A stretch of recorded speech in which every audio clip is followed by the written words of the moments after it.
Hello, my friends. Hello, my life warriors, wherever you are in the world. I do hope you're having a good day. Welcome to the Day In, Day Out podcast. Today on the podcast, it was a welcome return from my brother from another mother, Willis Williams. Last time we spoke was about 2 months ago, and we were talking about the COVID virus and how it's been affecting us in our respective countries. He is in the US, I'm in the UK. Today we were talking about the Black Lives Matter movement, which is it's a major thing pretty much around the world at this present time. How it's affecting his day to day and how it's changing things in America currently. Also, how it's affecting here over in the UK. It is an interesting conversation. We talked about a number of different subjects a number of different topics throughout the conversation. And please sit back, enjoy. If you can add any comments, if there's anything how this may have affected you on a personal level, please leave a comment, leave your remarks down in the comments below, and see what positive things we can get out of this. So please sit back, enjoy the podcast, and I'd like to say thank you very much for taking the time out to watch the podcast, and please subscribe. Have a great day. Peace. Hello, my friends. Hello, my life warriors, wherever you are in the world. Welcome to the Day In, Day Out podcast. This is episode 54. Once again, third time back on my brother from another mother. We have Mr. Will Williamson. How are you today, Will? How is things? Things are fine. It's Mm, morning over here. It's not. It looks like it's gonna be a nice day out. Things are fine. Except for civil unrest and angry black people. But other than that, it's great. I was about to go. Yeah, the weather over here is a little bit like it's been raining today, but nevertheless, yeah, Yeah, yeah. yes, With regards to the civil unrest which is going on in the states, I know you got in contact with me because you had some questions about how things are over here, and you wanted to talk about how things are going over in the states currently. Before we started, you mentioned there's been a lot of protests recently. Um, like, how many protests have you been to so far? Uh, in the past several weeks, only two. Mm, I've been to many protests in my life, but so far just two. There's so many of them, and the main concern with them is that I get notifications in Facebook groups that, mm. okay, this protest is happening here, like in New Paltz. You remember New Paltz? Yes. Went out and party. I lived there for a while. So let's say there's a protest in New Paltz. I got some friends that are news reporters, so they'll kind of hit me up on the down low and say, okay, look, we're getting word that maybe, all lives matter counter protesters are going to be there and stuff like that. And, just there's a wave of this neo-Nazi group in the area that's trying to recruit people. I've seen flyers and stuff. So stuff like that. So it's kind of hard to figure out. I mean, you don't know if you're going to go to a protest and if something's going to break out, Mm. but kind of play it by ear. But there's so many of them. I mean, there's practically a protest every day somewhere in the vicinity of where I live, within an hour's drive. Protests every day. So they're out there. Mm. And they're necessary. Like, this is the thing. The whole the reason why it all kicked off this time down to like for Mr. Floyd and like the 8 minutes and 45 seconds, what went on. Like, I don't know if some people like kind of like, I can't remember the poor guy who went out jogging and then he was like, you know what I mean? Citizens of Ahmad, uh, oh, it's Ahmad. I can't remember his last name. Honestly, there's so many. I mean, oh, gosh, mm, I can't remember his name, and it's only because I just started reading up on Sean Brooks. mm, Died a couple nights ago. The one that was in the drive-through Wendy's. fell asleep. Did you hear about that one? No, haven't. Okay, this happened a few nights ago. It was a black man. He was in a Wendy's drive-through, and if you go by the reports, he was intoxicated, and he's in a white car that just stayed in the drive-through and didn't move, blocked the other car. So the cops came out. This is in Atlanta. Mm. So if you look it up, it's a pretty hot story right now. So the cops came out to talk to him. Cops were with him for at least half an hour. All of the whole thing is on body cam footage or just footage of people shooting with their phones. They talked to him for half an hour. It was cordial. It was peaceful. He didn't have any weapons on him, obviously, because they probably wouldn't be sitting with him and talking for half an hour. And they actually let him move his car out of the drive up, just move it like away from everything. And then they tried to arrest him, and that's when things went nuts. Footage shows the cops, two cops running around, chasing him. They bring him to the ground. They struggle with him. He gets up. He's running around, and he steals a taser from one of the officers. And he's running away from the officer, and either he's firing the taser while he's running away, or he fired the taser and then started to run away. It's kind of hard to tell, but if you look at the video, it looks like he's running away, then he turns back and fires a taser. Now, according to reports, the taser's been shot twice already, which means it doesn't work anymore. But either way, he's running away, and the cop shoots him in the back and shoots him a couple times while he's on the ground. Then his partner comes over and has his foot on his shoulder. It's Sean Brooks, and he died. So things have moved really fast with this. So both of the officers have been fired. They've both been charged for murder.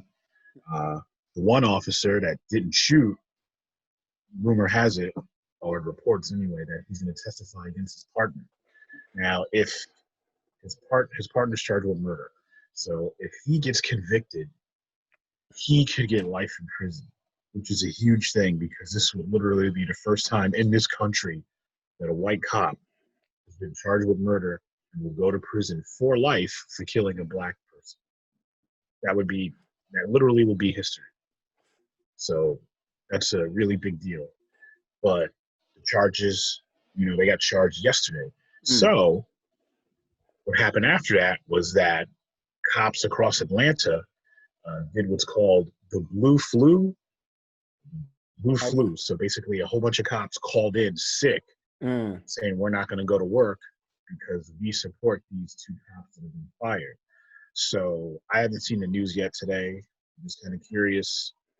Basically, it's like fucking Die Hard 3. There's like no cops around. That's like the shit. Like literally. So it's going to be interesting. But yeah, Ahmaud Arbery, I think it is. Ahmaud Arbery, that's the jogger. Yeah. Yeah. A lot going on. No, because this is the thing. When that information came out about Ahmaud Arbery and basically him, from how I understand it, he jogged around the area all the time, and he went into a house where he's been in on a regular basis just to sort of look at how the development was going on or something like that. Right. And but then for him to be sort of chased down, then basically chased down by one, the people who are videoing, and then basically be blocked off, and then saying it was a citizen's arrest where they end up shooting him dead. I thought that to me was quite shocking because it could have been any random person in that area. Well, let me preface this, any random black person, and it was a case of they get shot. But the thing what really shocked me is the fact of the time frame, because it happened, I believe, in February, and then that didn't get reported or didn't get any sort of media action until something like April time or something like that. It was a good couple of months after the fact. And the only reason why it did get any sort of play was because the person recording it thought it was going to come over as some type of folk hero, like stopping this criminal from doing what he's doing, when they just basically, he filmed a snuff film, technically. Yeah. Basically, these are all snuff films, and it kind of blows my mind because this has been happening since forever. You Mm. know, with bad cops killing unarmed black people and unarmed white people. It's been happening forever, and now with phones and stuff, now we're seeing it. And it's funny because so many people believe that, oh, this is so shocking, and oh my gosh, this never happened. Yes, it's always been happening. It's Mm. always been happening. And I was being caught on film. And the weird thing is that a lot of these cops get off. So basically, there's a jury, there's a trial. The jury sees the video, and somehow it's cold-blooded murder on the video, and they're like, "Nah, he didn't do anything wrong." Mm. I mean, it just, and the one thing about going back to the Rashawn Brooks video is that you can see the second cop because the shots went off, and you can see in the video the second cop comes over, and actually the first cop has his foot on his shoulder. The second cop comes over and kicks him while he's dying. No one calls 911, nothing like that. No one tries any CPR or whatever. Just let him die. I mean, and it's just really crazy. I mean, I heard the 911 call, the manager inside the Wendy's calling a dispatcher. And what really got me angry is that the dispatcher says, "Is he a black man?" That's on the call. You can hear it clear as day. Mm. And they play these calls, and it's got like the transcript of what they're saying, so you can read it. And the woman at Wendy's, she already described white car, stopped in drive-through, driver seemed asleep at the wheel. Mm. So they already got the description of the car. They know the car isn't moving. Why do they need to know if it's a black person or not? Just come to the car, and you'll see someone inside fucking sleeping or passed out. Like, do they really need to know it was a black person? And I think that when they find out, okay, there's a black person creating a disturbance in Wendy's, automatically, there's a mindset about it. I don't know. That just really pissed me off. Mm. Yeah, like this is the thing, like as a Brit who's gone over to America, and like basically I've seen some things, and I've seen other things, but there's times where I don't sort of get the sort of mindset or attitude with regards to America about a number of things, like its attitude on guns, its attitude to sort of race relations, its attitude to like basically policing the community. And like I'm saying this as a person who is a Brit who lived in London, and like, look, London, the Met Police is not, they're no sort of angels, but by all means, they, like, there was a time where they said they were institutionally racist, and they've, from what I've seen, they've worked hard on trying to change that around. But I still, like, there are still things which will come up every now and then where you're like, oh, okay, maybe they still need to do a little bit of work. But when it comes to sort of police forces around the UK, I haven't really, I haven't gone out to research it, but there's not this sort of thing where, yeah, another black person's been killed, or another person of this race has been killed in police custody on a regular basis, if you get what I mean. Like, it just seems like it's something which is, I don't know, it seems quite deep rooted in many a sort of police force. And I'm not saying this to sort of tarnish all American like police officers, because like there are a lot of good officers, but there is this sort of real sort of a deep rooted thing within some police forces where you get that happening on a regular basis.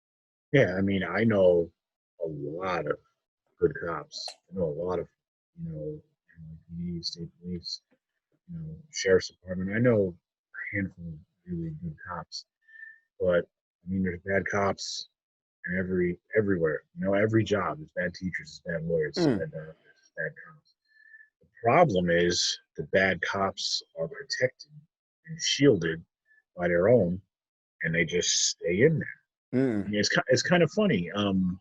You think about it. I mean, even if you see police shows and stuff like that, and I know this is real life stuff because I've never been arrested, but I have friends and family that have been arrested. You know, New York City people, you know how we do. But so if you get arrested and let's say the cops suspect that you got accomplices and stuff like that, the cops will bring you in the room, they'll talk to you and stuff, try to Mm. make things cool, and then they get upset because you don't sell out your boys to, I mean, it's you don't sell out the streets, you don't rat on your boys to the cops. They get pissed off about that. But in the meantime, they don't rat each other out. They're not ratting out their shitty cops that are whatever.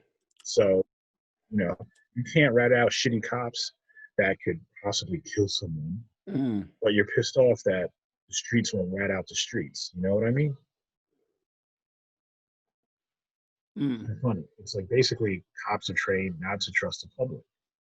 That's Yeah. just how it is. You know? A lot of Mm. people say, "Do you remember the good old days?" Like black people do not remember good old days when it comes to police. Yeah, It's no, like no, what good old days? yeah, no, uh, uh, like I heard this once, like a horror movie for black people would be time travel. It's like a time travel movie I'm because telling like you, is nobody's trying to go back in time. It's like you want to get a time machine and go back a few years to make fix your mistakes. I'm like, I don't know about that. tread carefully back then, tread Yeah, carefully. yeah. I'm not trying to get a DeLorean and go back to 1955. Shit's a little different back Mm. then. Like some Back to the Future shit. I get arrested because there's no colored only signs anywhere. I'm like, what? Just drank from this water fountain. Click, click. Tough. Mm. It's like, go on then, Uh, run. No. Yeah, it's like if I'm going to a time machine, I'll go back to like the 80s, not It's before the 80s, capital the 80s. just like, You hey, don't go to it's the 20s and 30s? I'm like, nope, no. nope. It's like, 1800s? nope. No. It's like, it's okay. You stay over there. It's like, It's, it's like think about it. How far does black people want to go? I mean, black people have only had the right to vote for like 50 years. How far no, am I going to go? I mean, damn, segregation ended about look, 9 years before I was born, bro. It's like I, I missed that shit by 9 years. well, no, no, Not going wait, back. no, like you're 75, like baby, right? Yeah. No, try around about like maybe not even 4 years, maybe like in the southern states, I think it was like less than that. You know Oh, the what I mean? southern states, they still don't believe black people should be free. I mean, they announced yesterday that they're gonna, Aunt Jemima, the syrup, Yeah, yeah, I saw pancake that. syrup. Yeah, Yeah. so they're gonna change Aunt Jemima, and let's be real, they're eventually gonna change her husband, Uncle Ben. So we just say they're married. I mean, we don't know if they're married. I mean, it's Aunt Jemima, Uncle Ben. They black, they do a food. So we just imagine they're married. Mm. So it's funny if you look on Facebook right now, past 24 hours, everyone that's pissed off about Aunt Jemima and Uncle Ben's going through changes do not look like Aunt Jemima or Uncle Ben's. It's like black people are like, oh well. It's like Yeah, it annoyed us, yeah. better late than never. White people like, what the fuck? This is some Uh, bullshit. Like, man, you don't even make pancakes. Fuck out my face. What are you mm. talking No, no, this is the thing. I can't remember which jam company it was, but they used to have this, sort of, I don't know if you heard of a gollywog. Like basically it's a about? My doll. face. I'm like, It's a doll, black face, red lip. It's like, and like basically that used to be the symbol. You had to collect these tokens. And I think, I can't remember how many years ago, it must have been about maybe 8-10 years ago, they got rid of that as like, less than a decade ago. well, it was like they got rid of it. And like there was like a little bit of a kick up, but once it went, it went. And like, you know what I mean? Like I don't know what they're doing as tokens right now, but you know what I mean? It's just, Everybody's pissed off. The whole thing with NASCAR getting rid of the Confederate flags and stuff. And taking down statues of, Confederate generals. Well, let me rephrase that. Everybody that needs suntan lotions to survive is pissed off. Well, but like this is something I don't get about the Confederate flag, right? Okay, like I hear when I watch the news or anything like this, and like anyone who's got the Confederate flag and stuff like this, they go, yeah, we love America. America's our country. It's our number. Like it is, it's our country, and they're very patriotic. But yet, when you have a Confederate flag, in my mind, that is a symbol of a traitor in some regards because it's about splitting up and dividing America. It's about making America weaker. It's not, it's taking the whole thing where the premise where you're talking about the United States of America, and you've got a symbol which is ununited the state, like Yeah, all ununiting the these states of people. America. So I It's don't my get it. heritage. It's my heritage, Yeah. and it's like if you did any basic history, you would understand the people that were waving the Confederate flag were killing people that were waving the American flag. Anytime someone says, I'm all for the Confederate flag, I'm like, what did you like? What do you like best about Confederate flag? Symbol of it, the treason or the racism, like, or the slavery actually. Yeah. Which one, which one resonated with you more? And people just they are gung ho about the Confederate flag. I can tell you right now, after Trump got into office, see a shitload more Confederate flags out in New York. A lot more. People got them on their trucks. They got them waving around in their house. I personally know people that lived in New York, born in New York, they lived in New York their whole lives, moved down south, and they're like, yeah, Confederate flag. And it's like, you have no relatives tied to the South. All your relatives are literally Jersey North. It's like, why are you attached to the Confederate flag? You literally have no ancestors that settled in any of the southern states. What, you like the Dukes of Hazzard shit? And you just no, but like this is the thing. Like my connection, my first like sort of connection with the Dukes of Hazzard, with the Confederate flag, is through the Dukes of Hazzard. So like what like exactly. here's the thing. To me, first and foremost, that is like it. I associate before I got more knowledge on it, before I was aware. It was I looked at that flag and I saw that flag as it's on the General Lee.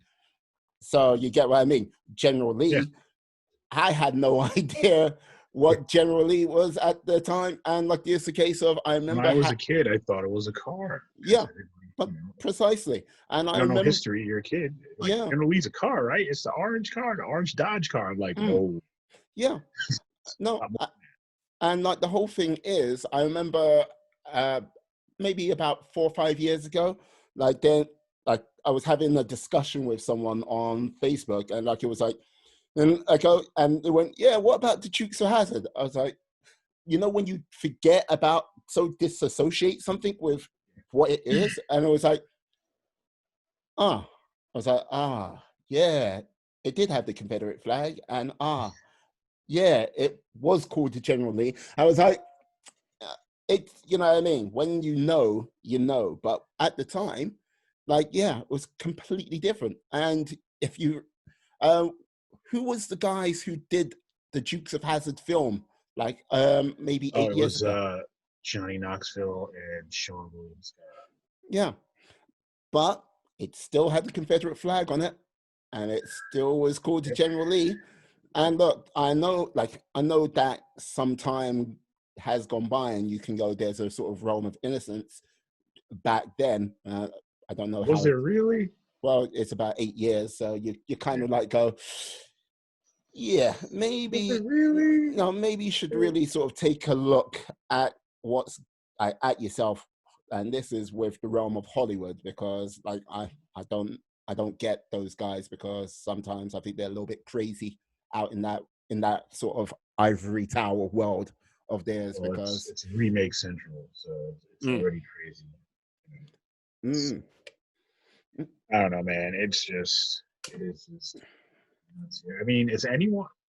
What's going on over there? Are they protesting? Are they aware of what's going on? I mean, Oh, it's like what's the vibe over there with all like like people over here are very aware of what's going on, and like basically there has been protests and like there was rioting, um, like over here for I believe a day or two.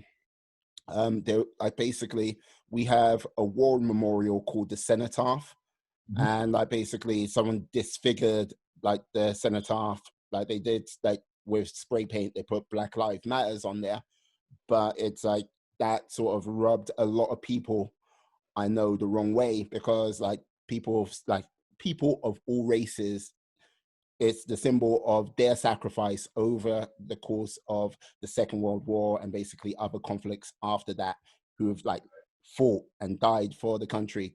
And there was this twat who was trying to like set a union, like one of the flags, which was on the side of the cenotaph, alight. And so that was like, right. So last week, there was meant to be another protest, like a big protest, but mhm. uh, the EDL, English Defense League. So think of them as a far right sort of group. Right. Uh, were like, oh, we're going to go out and protect statues and stuff like this. So you had a lot of people who were out trying, like, so-called defending statues, like kicking off with the police and everything like this. And I believe most of the Black Lives Matter protests went on unscathed. They were smaller in scale, but it was a case of they were told to stay away. So there is action taking place in the UK. And like, look, when you've got like Black Lives Matters, like marches and protests happening as far as Japan, New Zealand, and Australia, it's like, yeah, people have seen, people are aware, and like, you know what I mean? They are like standing up to to a larger extent, I would say, to get things changed, not just, you know what I mean, not just America, but people are actually having a good look at what's going on in their own backyards. So I think that's one of the things which is happening. Like I when I go on TikTok and like yes, like TikTok, lots of fun and all. I still have not touched that No, like you know what, like if you do, there's sometimes you'll go into a app. spiral and like you'll be out.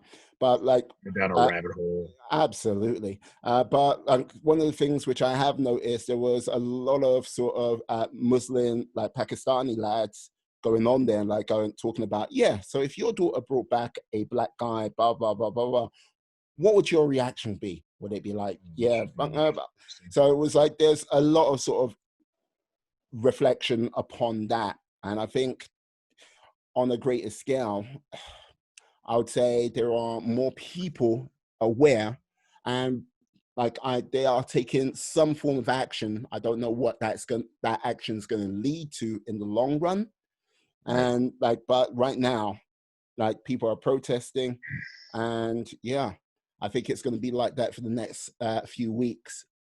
And I'm more interested and curious what happens after those few weeks, what the future lies, and what type of plans are down with it. Yeah. I'm curious too. I mean, over here, people have been protesting basically every day Mm, for at least 3 weeks, probably more. But it's been protests across the country every day. They've had curfews out everywhere and stuff. mm, I mean, I've watched so much news just trying to figure out what's going on. And I tell you, it's just anytime I watch them, I want to be out in the streets, just marching and chanting because they're not going to. The system's not going to change unless we change it. I mean, obviously, stuff needs to change from the inside. So the job is to convince at least someone on the inside to try to make these changes. I mean, people say protesting doesn't work. It's like if protesting didn't work, I'd still be drinking from a colored only water fountain. I'd still mm, be going to a colored only bathroom. mm. It does work. I mean, right now it is a movement. So you got to think, what's the difference between a moment and a movement? I can have a moment, where I'm marching with people and yelling Black Lives Matter. That's a movement. I mean, that's a moment.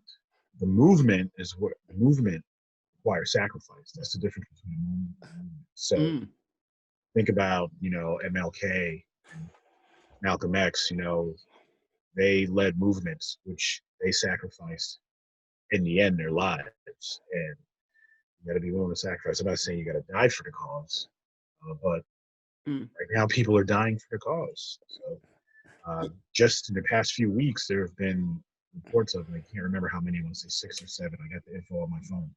Black people being found hanging from trees and such.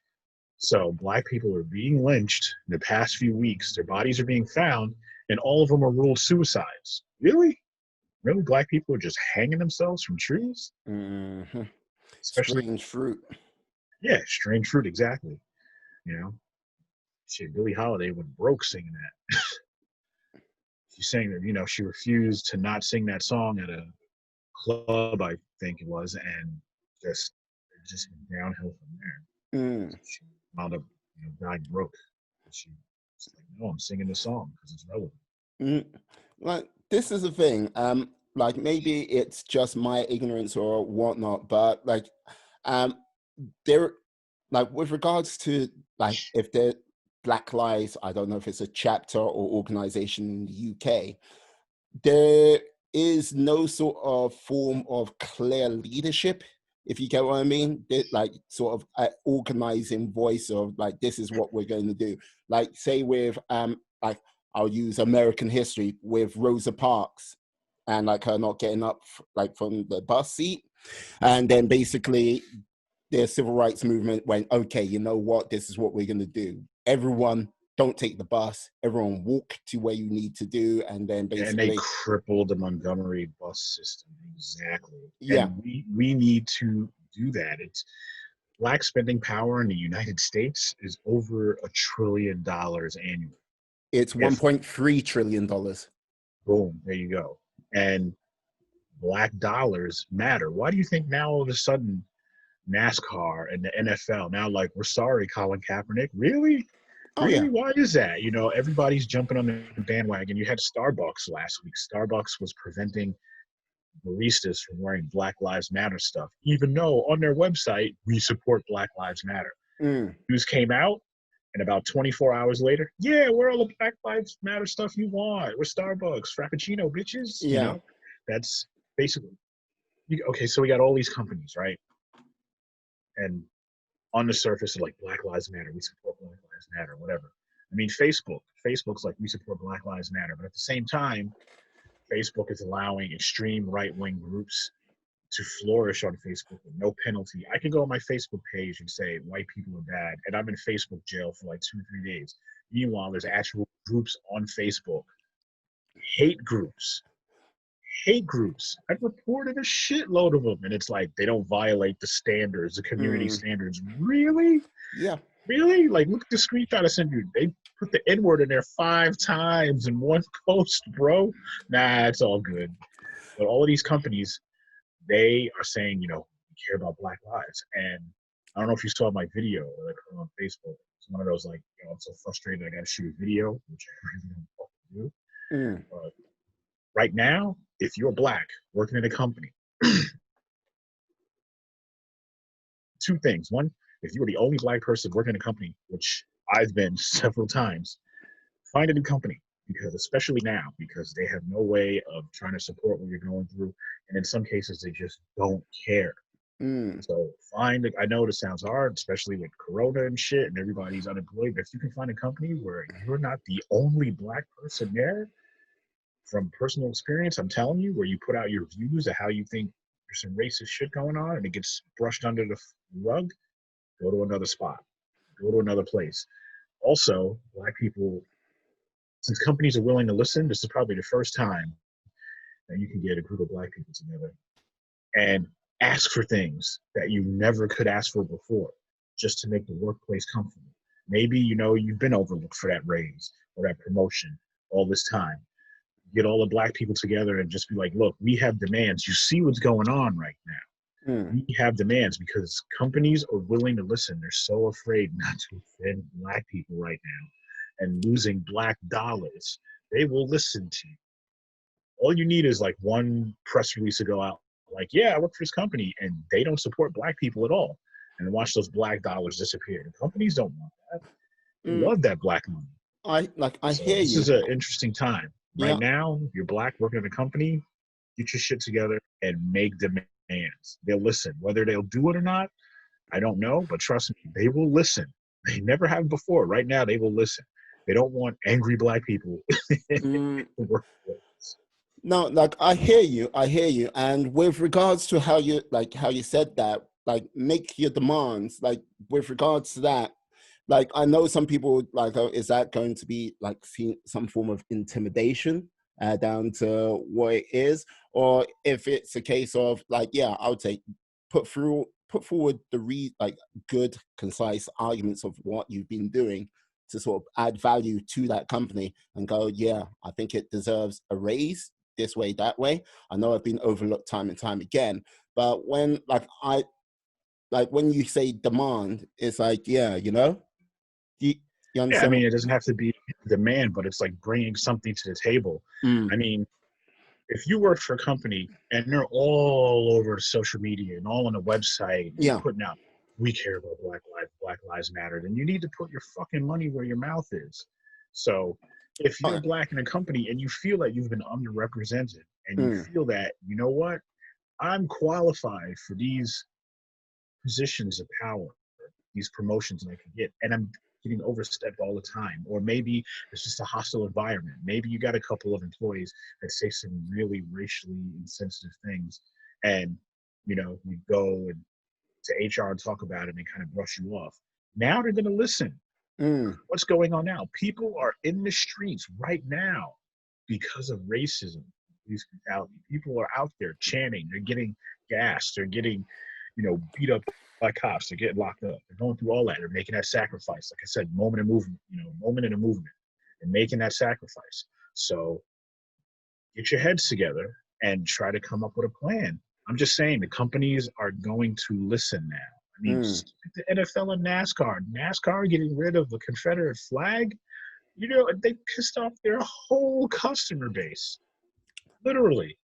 The whole fan base, I mean. Well, customer base, fan base, whatever. mm, There's a lot. When that happened, you should have seen Facebook, man. It was just like, people were just upset. Like, why all these black people, you mm, know? It's annoying. That's what it is. Make your move. Make your move. mm. I'm not saying go in there with force, but, try to have a conversation at the table, come up with some demands, requests, whatever it may be. See what happens. What do you got? What do you got to lose? What are you gonna do? Fire you? That'll seem really interesting on Twitter. Like, yeah, I was the only black person in the company.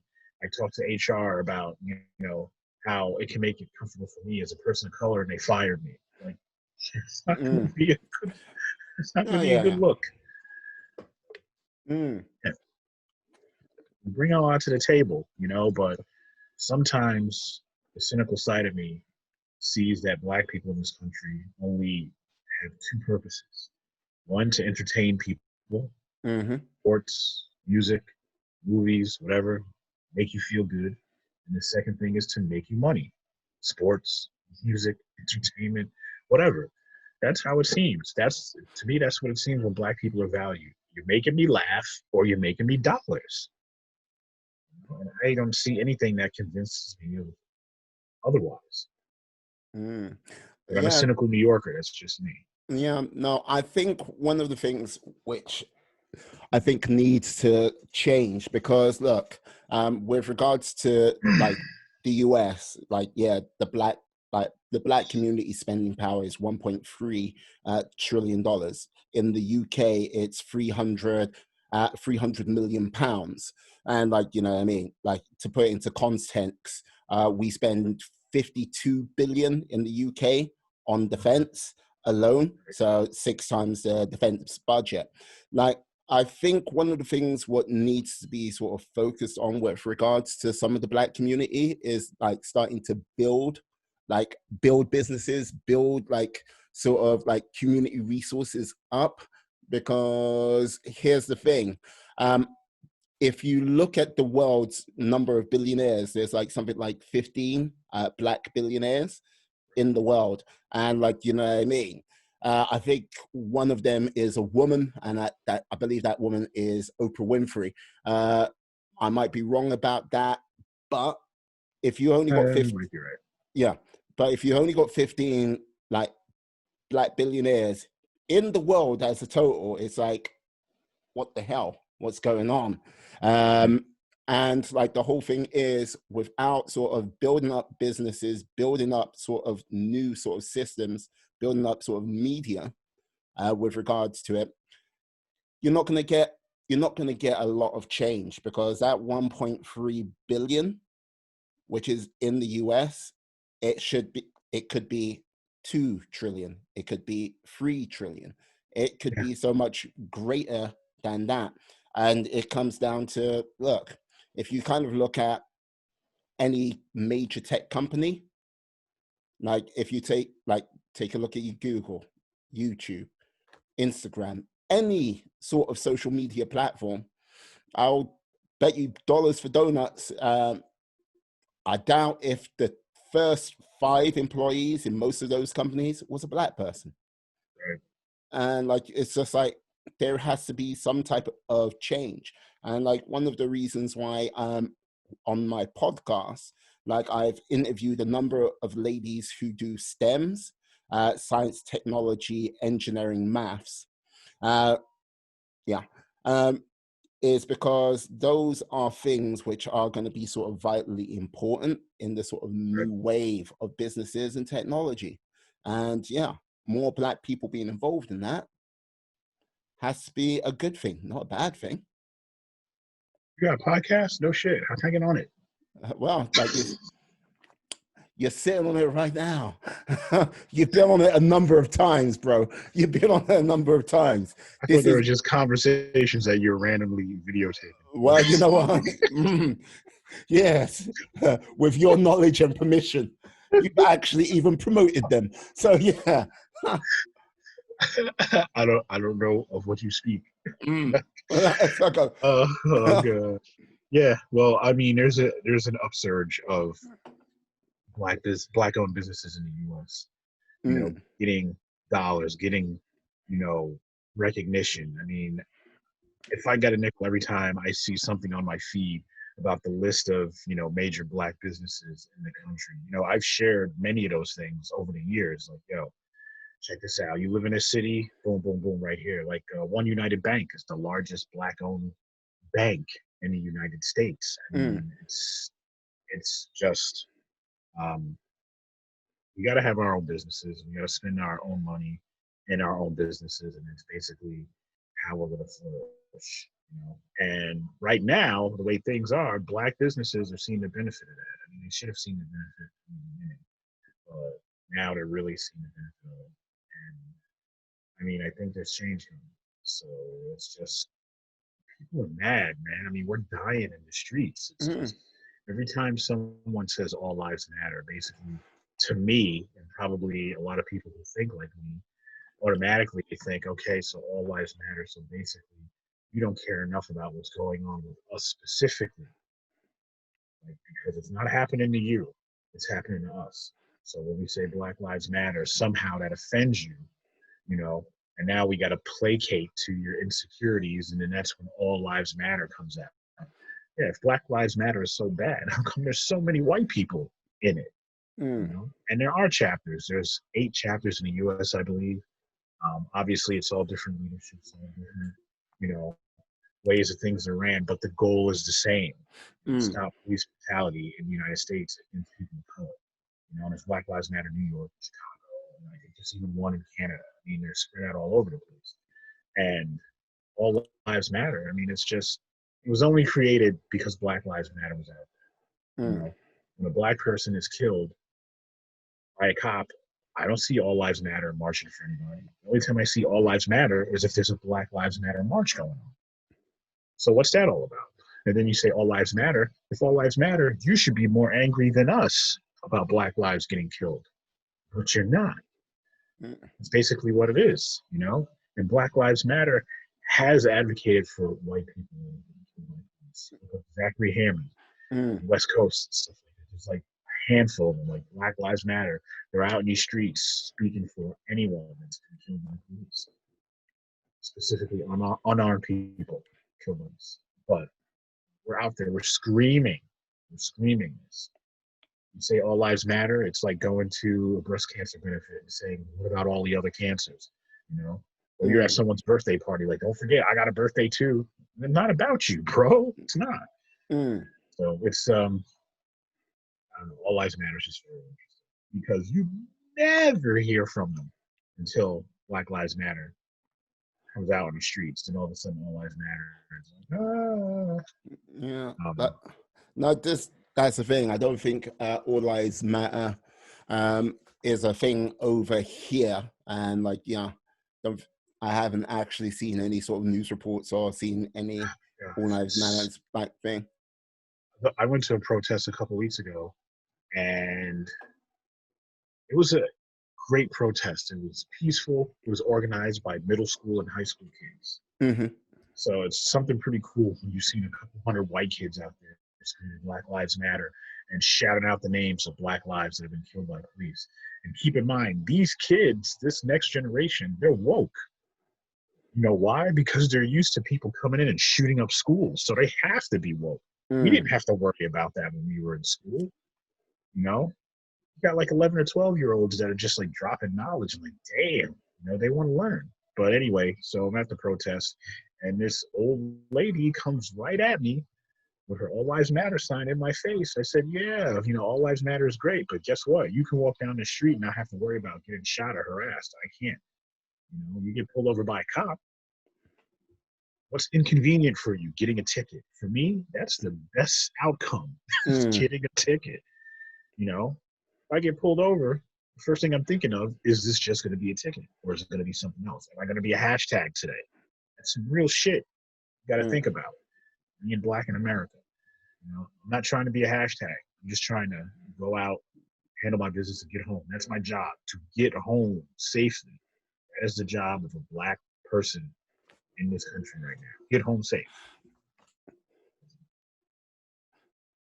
That's a lot. That's a lot. I'm telling you, being Black is cool. You and I can attest to that. Being Black is cool, but it's stressful as fuck. And we've had to deal with that stress a whole lot. So people just don't get it. They don't get it. No, I think like this is the thing. I think people are like, I think with the way things kind of unfolded over the course of the year, with the poor jogger getting gunned down now, and then basically that lady with the dog in Central Park. Oh, good Lord. Yeah. And then literally a couple of weeks later, Mr. Floyd with the choking. I think with regards to the way it went, if that happened in any different order, I don't think people understood how it could, calling the police can be easily weaponized, if you get what I mean. And when the police is dangerous, we could die. Police. But with people don't understand that. Yeah, but with the lady there's an angry African American man who's threatening me, and and the guy was calm as can be, and you saw her go put her voice up, and the whole sort of play that victim shit. Yeah, and you're going, awful Negro. Yeah. Threatening me, no. Yeah, but I think that was a sort of wake up call for many a person to go, right. And let's be thankful, the police didn't come out and they didn't do anything on that occasion. They just left it be. But how many times has that happened? And the outcome has been not very good for that person of color who's there at the time, where that call goes in, it's been weaponized, and and you're like, oh, right. People are using 911 as a weapon. And they don't apologize for it. They don't feel bad about it. I mean, that woman in Central Park, Governor Cuomo made it a law, or I don't know if the law is in effect yet, but it's coming. And basically, because that's the thing, people who call in false, calls to Mm, the police just because they don't like black people, mm. they usually don't get arrested. Now the law, when it comes into effect, people will get arrested. They're actually naming the law after the Central Park woman. It's like Amy something, Amy Uh, Cooper, like that. So it actually is the Amy Cooper law. You know how like there's the Brady bill, mm. against like, semi-automatic weapons. There's like the Amy Cooper bill. So basically, come on, it's bad when they're naming a law after you to prevent racism. Yeah, no. I agree. Yeah, it's like a yeah. It That's what it you get, yo. It's like black people are trying to live their lives. It's like oh look, there's 4 black people listening to that music. Let me call the police. I don't like that shit. Like, leave us mm, alone. We're just trying to live, man. We don't really have concerns about what you're doing. Black people, especially in the city, we're automatically wired to mind our own business with shit. So it's like, why are you hassling us? mm. It's like, damn. Just black people smiling. Can't have that. That's not good. No, can't. Nope. Nope. Nope. Yeah, it's just crazy. It's crazy.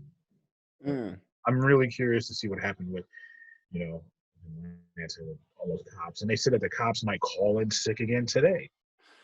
You know, I mean, and unless what's going to happen to those cops that called out sick? Are they going to be penalized? Are they going to? What are the consequences of that? I'm Well, sure criminals were like, oh yeah, we can hit that house. They're making calls and shit like mm, it's a party line. They're doing FaceTime, like, let's go hit that house, fam. I mean, I don't know. mm. Yeah, like I think with regards to Atlanta and them doing like getting the blue flu and stuff like this, I think there will be a reckoning for quite a few of those officers who, if they continually do this, it's a case of, yeah, I don't think to protect and serve the community, that's what it's meant to be first and foremost, to protect and serve yourself and to basically see the communities you walk around as like people are the enemy. And look, Right. I say this on watching how the police like when they were like basically policing the protests in some regards of how they were acting, regards to firing rubber bullets, regards to using like pepper spray and mace on like Right. basically like peaceful protesters, how they cleared out that park so like Trump could have his walkout moment. Oh yeah, at the And church holding the Bible, like, yeah, yeah, I'm Christian. but I'm like the surprised whole that shit didn't catch a flame. wow, hey. Like I think the Lord was tempted. I saw it getting a little bit clouded, but it's like yeah, it's like no. So sparks coming Yeah, off of yeah, it, yeah, like it was this close. yeah. It's like no, but like the whole thing is, I think like there's this sort of core of officers. I don't know why they just like they've seen shit go down, and yet they're still kind of wired that same way. I don't know if it comes down to the training. I don't know if it comes down to basically the day-to-day stress of the job, where they have to look at that, where they go, if I don't look at these people as the enemy, or like I don't know if it's a case of they don't live in those communities to sort of have that sort of bond. And like I think with regards to policing, I think this is like a London thing as well as like many sort of like say New York or any sort of major capital like city in Yeah, America, because they might be priced out of these neighborhoods. They don't actually have a feel for these neighborhoods, if you get what I mean. So it's yeah, quite easy to like I've traveled in to work for an hour from like, you know what I mean, some yeah, suburb town, and I'm right. here with Well, that's a like big thing with NYPD, because with NYPD, you don't have to live in New York City to be an mm, NYPD cop. So you can live in, Westchester, maybe as far as Putnam, the outstanding counties and stuff. mm, So that could be a maximum of an hour away. And think about it: if you're in the South Bronx, you're patrolling the South Bronx, and you're not from the South Bronx, you don't know how the community operates. You're just mm, basically, I'm coming in here to put my foot down, law and order and shit. And it's Mm. like, you don't know how the neighborhood works. You can actually have peace, knowing how the neighborhood operates. That's why it's important for people in those neighborhoods, in the 5 boroughs, to become cops and hopefully patrol the neighborhoods they grew up in, Mm. because they already have a presence. You know, people like black people will be more apt to talk to, Craig, the cop that grew up in the hood, versus, Chad, the cop that grew up in a nice gated community suburb. Mm. Now he's come down and like straighten up the city and stuff. That's a big deal.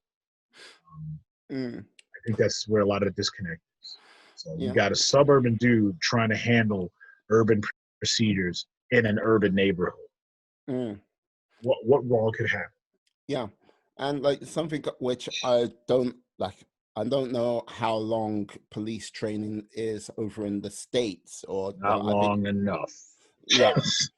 Yeah, because like the whole thing is, I was talking to like a lady earlier today on the podcast. Yeah, Like, podcast. Oh yeah, I got, shit. yeah, and like she in her third age of her sort of life, where like she's trained, had the kids, and now she's doing her next thing.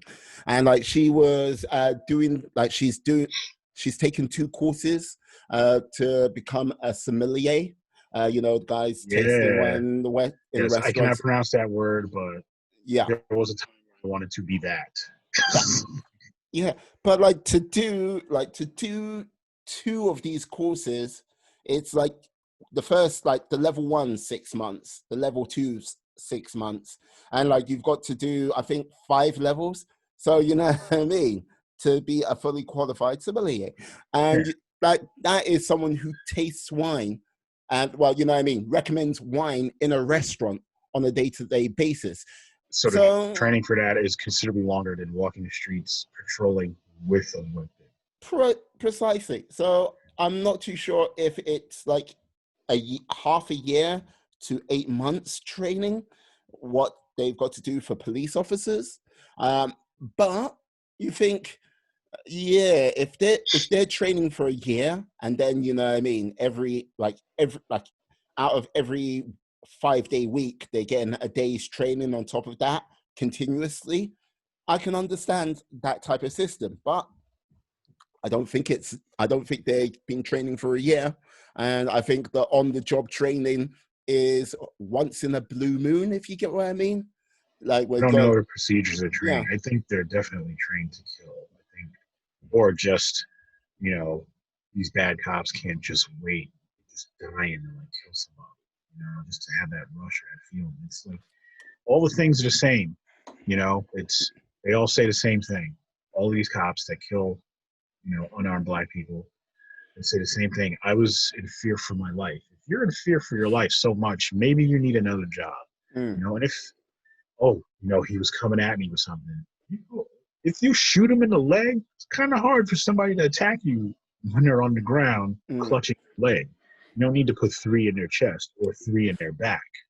You know, I mean, whatever happened to just wounding just to take it down? It's like in all these yeah, cases, just blowing the person away. mm, yeah, because like, oh God, like I saw on the Philip DeFranco show, basically there was this female police officer who like was literally uh I think she ordered some food from McDonald's, and then it was like sort of all sort of delayed and everything like this, and she didn't kind of trust the food which was meant to come, like what was going to come to her. And so she was talking about it, and then you saw her like literally like break down, and like she was a like crying mess, and like she's like received heat for like breaking down, and like she's received support and everything like this. But if she's breaking down after like not being able, like she's done a long shift and she's breaking down and like she's like crying like this, it's like, how much stress is she going through on a day-to-day basis, where you know what I mean, like she if she needs to put up her hand and, you know, I need a break from this for a week or two, like, can someone help me? Or can someone talk to me about this? But she can't do that. That she loses it on a video, and she still needs, like, she still indicates she still needs help, because she could have easily done that video and just like deleted it from her phone, but she still posted it. You know what I mean? So I take in account for that, but this this bad crop of police officers, which seem to be scattered throughout the country, it's like, yeah, get rid Yeah. of Yeah. those guys. And, like, you know what I mean? And if you've got a really stressed out officer who's on the edge, how about getting them some help and support so they don't actually take someone's life, which, you know what I mean? Right. Then we got, I'm sure you heard about the Breonna Taylor story, right? I think I did. Like, Yeah, the EMT in Louisville. There was I guess Kentucky has like no knock search warrants, and oh the way the yeah, story yeah, yeah, goes, yeah, she was yes. asleep in bed, Mm. and they busted down the door. Apparently, it was the wrong apartment, and the suspects they were looking for, I guess, were already arrested and at the station, and they didn't know, and they came in just guns blazing, and they killed this woman while she was sleeping in her bed. Yeah, and You know, yeah, but and the this, cops and those cops haven't been arrested yet. They haven't. This woman was sleeping. You killed someone while you were asleep. yeah, You just busted in an apartment. How come they're not arrested? yeah, and like, this is the thing, a no knock warrant. Like, I'm sorry, but what the hell is that? You know what I mean? I don't know. That's That, like, I've some got like to, bad boy shit or something. no, Just like yeah, kicking a door. yeah, but like, this is the whole thing, a no knock warrant. Okay, look, they're out to quote unquote get the bad guys, but like, when you're sort of busting in through a door, just like, yeah, you're going for it. It's not Baghdad. It's not, like, you know what I mean? It's not Afghanistan. It's not like you've got some type of enemy insurgent on the other side of that door. Like, you're working in the community, which you're meant to help, serve, and protect. It's a case of that community looks to you, maybe not maybe not in the best light at times, to Right. help protect, help serve, like, you know what I mean? Help generally be that glue to hold that together. To like be busting through doors with no search warrant, like no knock warrants, that is something which, okay, like, fuck, let's be honest. Like, if this was, even if this was Baghdad or like fucking Afghanistan, right? Like, and you had a team of Navy SEALs and special like forces, right? There would be a hell of a lot of intelligence which would go down to go into that area. Not like, okay, yeah, that's the place. Are you sure? Yeah, I believe so. Off we go. It's like, yeah, research, gather the intelligence, and then if all else, then you go in. But no knock, just go in. But to say, you said they had the guys at the station, right? That's the story I heard. Yeah, that's what I heard. I heard that it was the wrong house, wrong apartment, whatever, and that the suspects were in custody. That's the story I heard. I can check up on it, but the fact remains, they killed her. They're not locked up. She was asleep. She was an EMT. She was working long shifts, dealing with corona. Mm. And like, look, to me, that's unacceptable. To anyone who's reasonable, that's unacceptable. No, and like, this is the thing, a no knock search, to me, that is just, what the hell is that? You know what I mean? That should not be a thing. What should exist? Look, shouldn't Right, exist at all. because I believe the story was that the boyfriend was woken up because people are in the apartment, and I think he had a gun, like a legal firearm. And, you got people coming in, and I think the story goes that the boyfriend was shooting at the cops, maybe.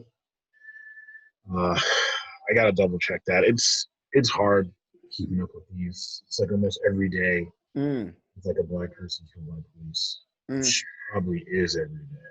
But yeah, yeah, it's a lot, man. It's a lot. It's a lot. It takes a lot out of you. When you see these videos, you see the family, you know, on TV. Why is this happening? Why is this happening? And it's interesting. A whole lot of people are coming out now saying this isn't right, but yeah, it's great they're coming out and helping, and I'm talking about white people. But where were they when Trayvon was killed? Where were they when Philando Castile was killed? Where were they when Sandra Bland was killed? I mean, where were they? So, I mean, it's better late than never. I mean, I'm happy that we got support out in these streets, but I don't know. I'm still trying to figure out what was different about George Floyd than all of these other people beforehand in the past several years. no, I don't know. Was it just? I don't know. I don't know. no. And like I tell you what it was, like in my opinion, like okay, you might not know this about what's been going on with Europe and sort of Libya. Like most summers, there are now people like getting on like sort of dinghies, rafts, and going from Libya all the way over to basically either Greece or Italy. How Uh, long is that? like, well, it's not as far as you think it is, but it's not what you call a safe journey. And like, yeah, you heard countless stories of people like just rafts disappearing, like people just all of them drowned or whatnot. There was this one image of this like young boy. He was face down in the sand, drowned, body lying there, like shorts, I think a blue top. I might be like forgetting that, like remembering it in the wrong order, but it was like a small child, just like, yeah. And the image of that was something which was like invoked, like passion, movement, and everything like Right. this. With like Mr. Floyd, like the image I saw, and I didn't watch the video, thank the Lord for that. I've watched Uh, the video several times. yeah, It's not easy. yeah. There were like all I saw was this officer knees in the back of the guy's like neck, and it was just like I was like my first reaction was like, what the fuck did this guy do? And it was like, right. Then a couple of days later, I found out the actual gentleman died. I was like, Yeah. okay. So I think it just comes down to on this occasion, there was actual a like a visual picture which sort of went, oh, moment. That because like when you see someone get shot, it's quite quick, it's quite brief. When you Yeah. see Maybe someone, because yeah, it dragged out. mm. Maybe. And like when you got someone who's like lying face down, not moving, like complying for like the most part, from what I've been told on the video and stuff like this, being choked to death. How Yeah, many times? he totally complied. I mean, I've seen the video. It's like the cops got him leaning against the wall on the ground, Yeah, and talking to him and stuff like that. And then, like, I don't know. yeah, But the video is rough, especially because, you know, not only is he saying he can't breathe, he's like calling out to his mother. His mother is dead. It's almost like he knew he was going to die. He knew that he was going to see mm, her soon. It's like calling out to his dead mother. That's some rough shit to watch. That's a lot. mm. So And I mean, it's for us, it's like I just about every video that's been out that's been used in a courtroom showing a black person gunned down, I've seen basically. The Philando Castile video was really hard to watch. With the cops shooting in the car, you know, it's just, or just seeing just videos, black people just running away from cops and getting shot. mm, It's just, and everyone's like, if they should have complied, they would have lived. It's bullshit. If you're black and you comply, there's no guarantee you're going to live. Philando Castile, Sandra Bland, they complied. They're dead, and they say it all the time. I'm like, really? Like, you ever watch Cops? Do you watch Cops? Do you ever watch Cops, Mila? The show Cops? yeah, Remember yeah, Cops? like this is the thing. Like I believe Yeah, I actually watched the episode at your house, yeah. like before They we went canceled out. that shit. Yeah, they They kept. just canceled it last week. So we have 31 seasons Mm, of video proof of people not complying at all, and they come in alive. You know, every episode of Cops is always a dude running away. He finds like a BMX bike and shit. He's riding down the street, mm, or dude's like hiding in a tree. There's every episode. There's always someone resisting arrest, and they're always brought in alive. yeah. Yeah, yeah. I just read an article. Some dude, because going back to Rashad Brooks, with the taser. Mm, You know, I just saw an article 3 months ago. White dude took a cop's taser. He actually tased him. That's a big difference between the Rashard Brooks thing. mm, Rashard Brooks, he pointed the taser at the cop, but the taser was already used twice, so the taser didn't work. And he mm, got shot. This white dude used the taser on the cop, and they still brought him in alive. This is merely 3 months ago. mm. I could send you the article. It's crazy. Yeah. So, like, what's the difference? Other than the obvious one, it just shows that people can be brought alive. People can be brought alive. It just depends on whether they choose to. And I know they say, oh, split second decisions and shit like that. There's also split second decisions concerning the people brought in alive. Mm. I'm not a cop. I don't pretend I am one. I don't know what the training is or the thinking is like, but you obviously make a choice as a cop to take a life or not take a life. No, I hear that. I hear that indeed. Yeah. Um. Yeah. No. No. No. Like this is the thing. No. I still, with regards to the sort of realm of protesting, with regards to the realm of what happens next, and like what is some of the things you would like to see come out of all of these protests? What do you like? How do you see it going?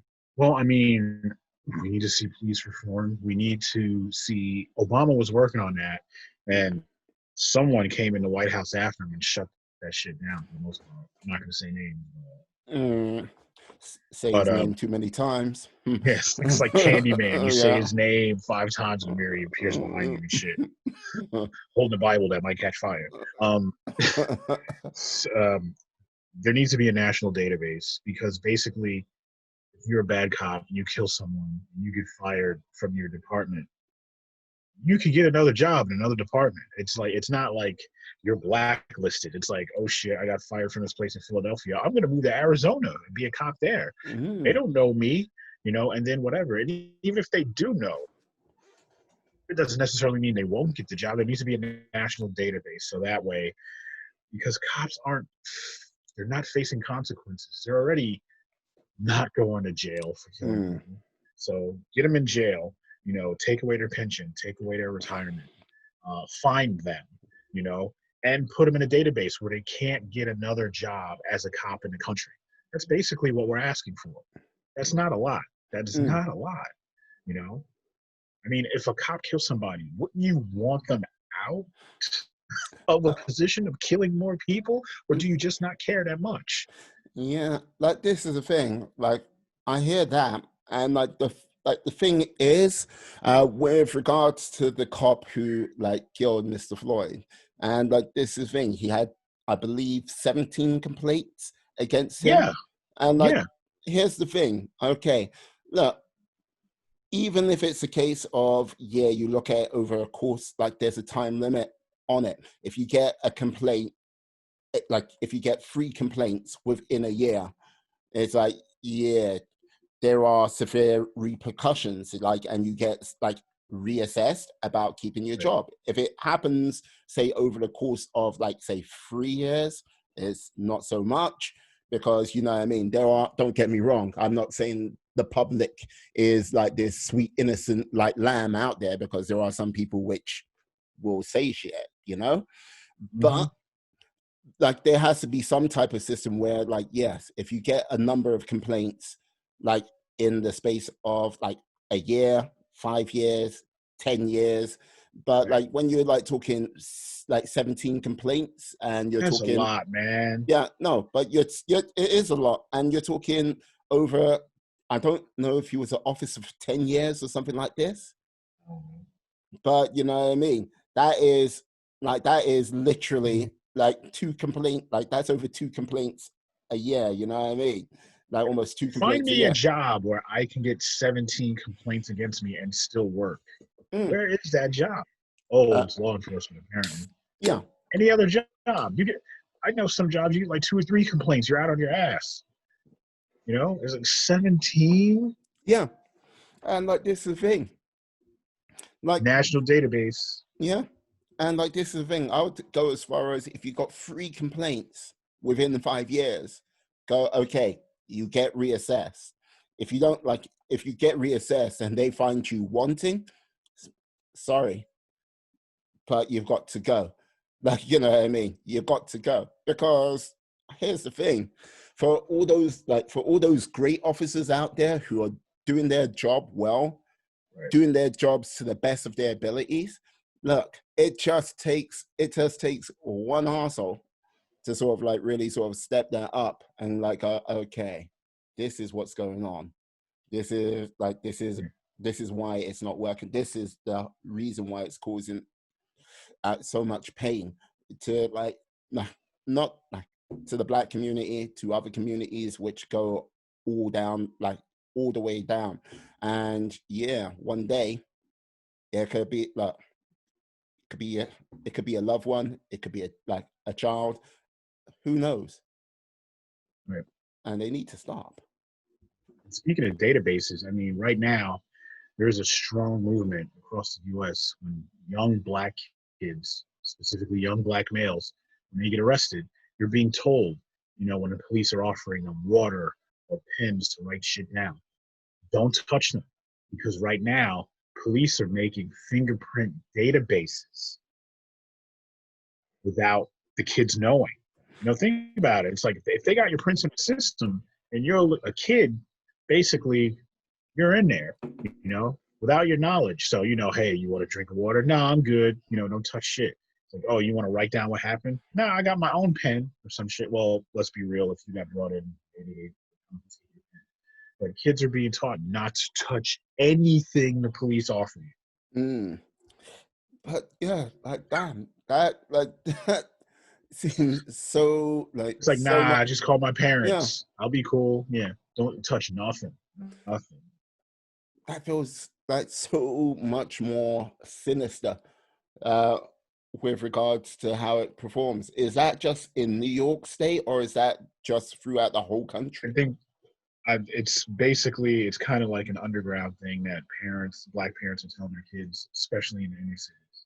So I caught wind of it probably about 2 or 3 months Mm, ago. And I'm trying to spread that word out because because when you're interrogating a person, what's your job as a cop? Get them to relax, get them to be comfortable. mm, You know, then they'll start talking. So yeah, be relaxed and comfortable. Just don't touch it. You know, or just be like, look, I'm not saying anything until my parents get here. mm, Basically about it. I mean, think about what happened with the Central Park Five. It's a prime example of that. You yeah. know, they cops pushed them in there, didn't tell the parents they were there, so parents weren't allowed to be with the kids. They didn't have any lawyers or anything like that. They just had these kids for hours, 14-year-old kids, and just broke them down for hours and made them admit to a crime they didn't commit. Mm, That's that shit right there. You know, and the police, you know the story, and the DNA evidence came back and not innocent, and people still think they're guilty. I'm like, yeah, they're so guilty that the city of New York and the NYPD gave them formal apologies, and they won a $45 million lawsuit because mm, that's how guilty they were. Whatever. yeah. Our skin is our sin, man. Mm, That's basically how it is. Being blackety black. yeah. It's just crazy. So I mean, like, I don't know, just I mean, what is the racism like over there? I mean, I know there's racism over there. is it crazy like it is over here? Is it worse? I mean, it's like there's a lot of subtle shit here. I've had at least over a dozen white friends call me in the past couple of weeks. First of all, they see my Facebook post and they want to make sure I'm sane. So there's that. Like you're not gonna be in like a watchtower like sniping, right? Like, nah, I'm good. I'm good. But seriously, they're calling in, check and see how I'm doing, but they're also wanting to know how to be better allies with Black people. And it's like, that's cool. Honestly, it's not the responsibility of Black people to teach white people how to treat Black people better. I would imagine that's probably automatically, kind of a given. But at the same time, if they're reaching out, I'll help them because they're friends. But I mean, they tell me some stuff. I mean, and just the simple overt racism, like if you get in an elevator, and a Black person gets in an elevator, maybe you shouldn't obviously clench that person a little tighter. Or if you're walking down the street, you see a Black person coming, even though where you're going is on the side that you are, what do? You cross the street. The Black person's coming the other way, and then you go back over to the other side. Hey, the Black person's looking back. Ain't this some shit? It's just like whatever. Well, put it this way: in Planet Corona, you can't even say that anymore. This, you know what I mean? You can't. Because people are just like, yes, stay the hell away from me. You infectious beast, whoever you are. Like, Black, all white, lives matter, or but I refuse to wear a mask in public. That type of shit because I need a haircut. All lives matter, but no masks, bitch. But how are you experiencing over there? I mean, shit. Like over here, like this is the thing. Like with regards to sort of like racist, like overt racism, it's never kind of in your face over here. It's kind of like little sort of subtle shit. Yeah, subtle. The way I equate it, it's like imagine a dripping tap dripping on you. Drip, drip, drip, drip. And then like there'll be a moment where something will be said, something will be done, and that'll be the moment where you sort of react like to stuff which would have like been like war for ducks back to you, but it's such a build-up, you know what I mean? You react to that one thing. Like, so there are sort of very sort of subtle things what go on. And with regards to like the workplace, as I say, like I like being in London, like for the most part, I can't say I've really experienced anything to my face, maybe behind my back, or maybe it's a case of like my sort of attitude. I just sort of like go through and like I do what I need to do and get out, and I'm not going to sort of really stick with that. I don't know. When I was like living in Cambridge for a year and a half and stuff like this, like I didn't like, and that is like, let's just say Cambridge is much more of a smaller community. So therefore, like being Black or being of another sort of ethnic group, other than Chinese, in Cambridge, you're very sort of small and much more isolated.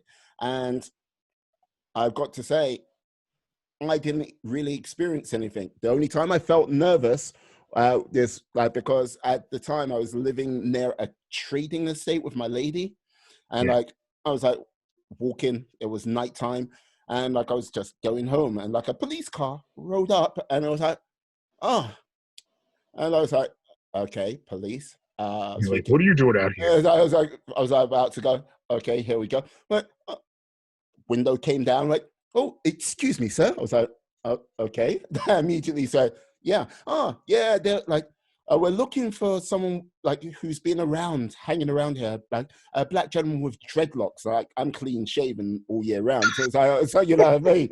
So it was like, so it was just like, okay, right. So we're cool. Yeah. Okay. No worries. No dreads here. Yeah. So it was like shiny on the top. Yeah. God does my shaving. God. It's like that. So you know what I mean? So to say it doesn't exist, and like when I was a kid, like I would like, you know what I mean, just going around streets of Tottenham, you would be pulled, like you would be stopped, searched by the police a hell of a lot more. It was like, yeah. But I think it, like, Yes. when I hit sort of 19, 20, I must have been maybe even younger than that, 18, it was like I became invisible to the police for whatever reason. It's like, it's weird. Ooh, that must be nice. No, like, Yeah. it is. Don't get me wrong.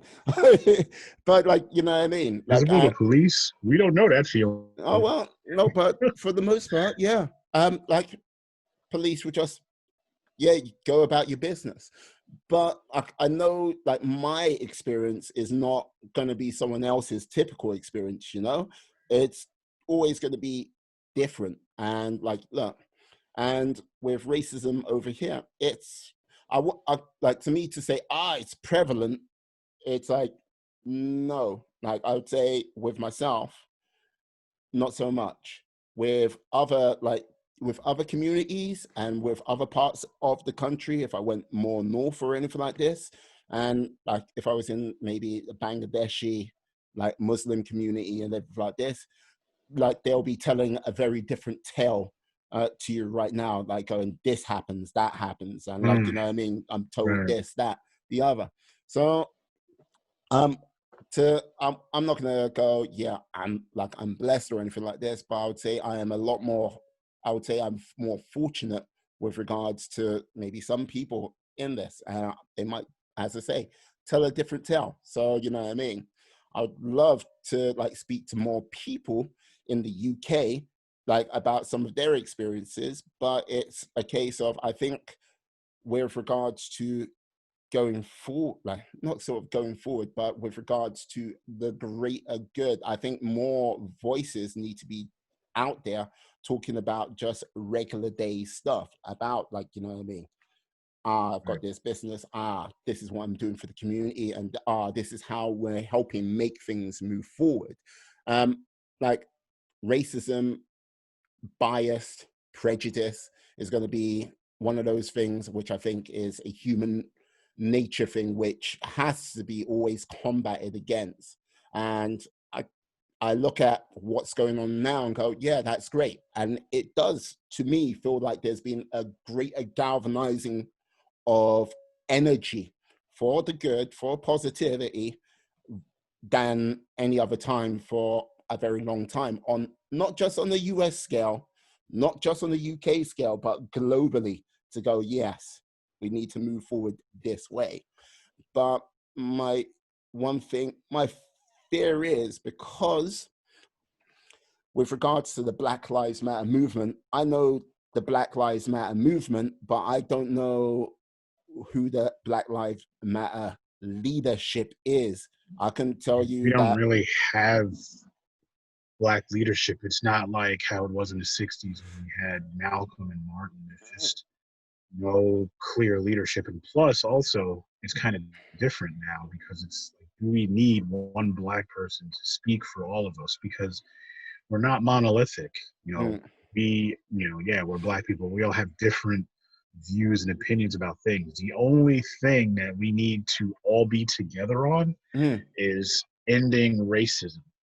And there are some black people in the country who are Republican who believe that racism doesn't exist because they've achieved some amount of status where they're an honorary white person. mm, So, black issues don't bother them, because they're special. They're extraordinary, they're mm, untouchable, whatever the case may be. But when you get pulled over by cops, you're going to be reminded that your ass is black. mm. It's as simple as that. Think about Oprah. Remember when Oprah was in Paris? They wouldn't let her in No, the no, that boutique. was, it Was it was Switzerland.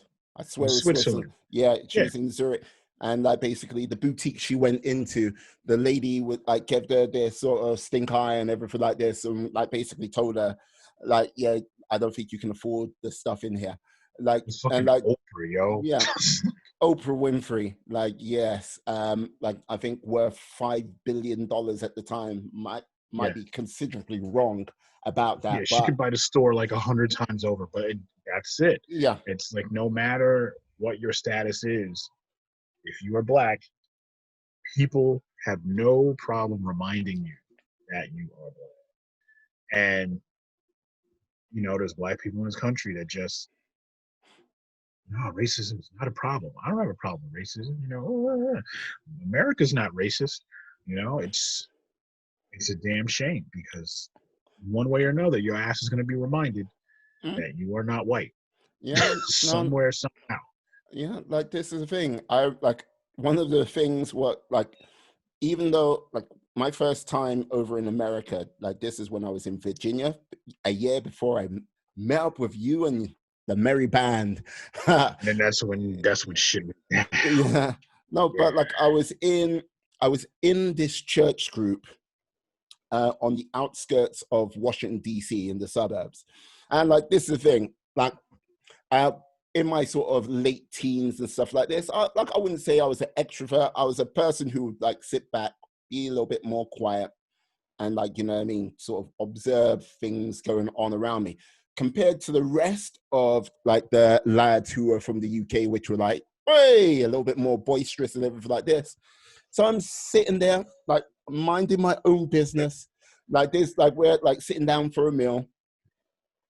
And like this guy, I cannot remember his name, but like I had to be respectful because Jen, her dad, was the guy who brought us to this prayer meeting. And like Jen, her family, they were awesome people, fantastic people. And like I'm sitting there, and this guy goes, oh, you haven't been talking much. I was like, yeah. He's like, oh, so have you come over to America to learn English? I was just like, like,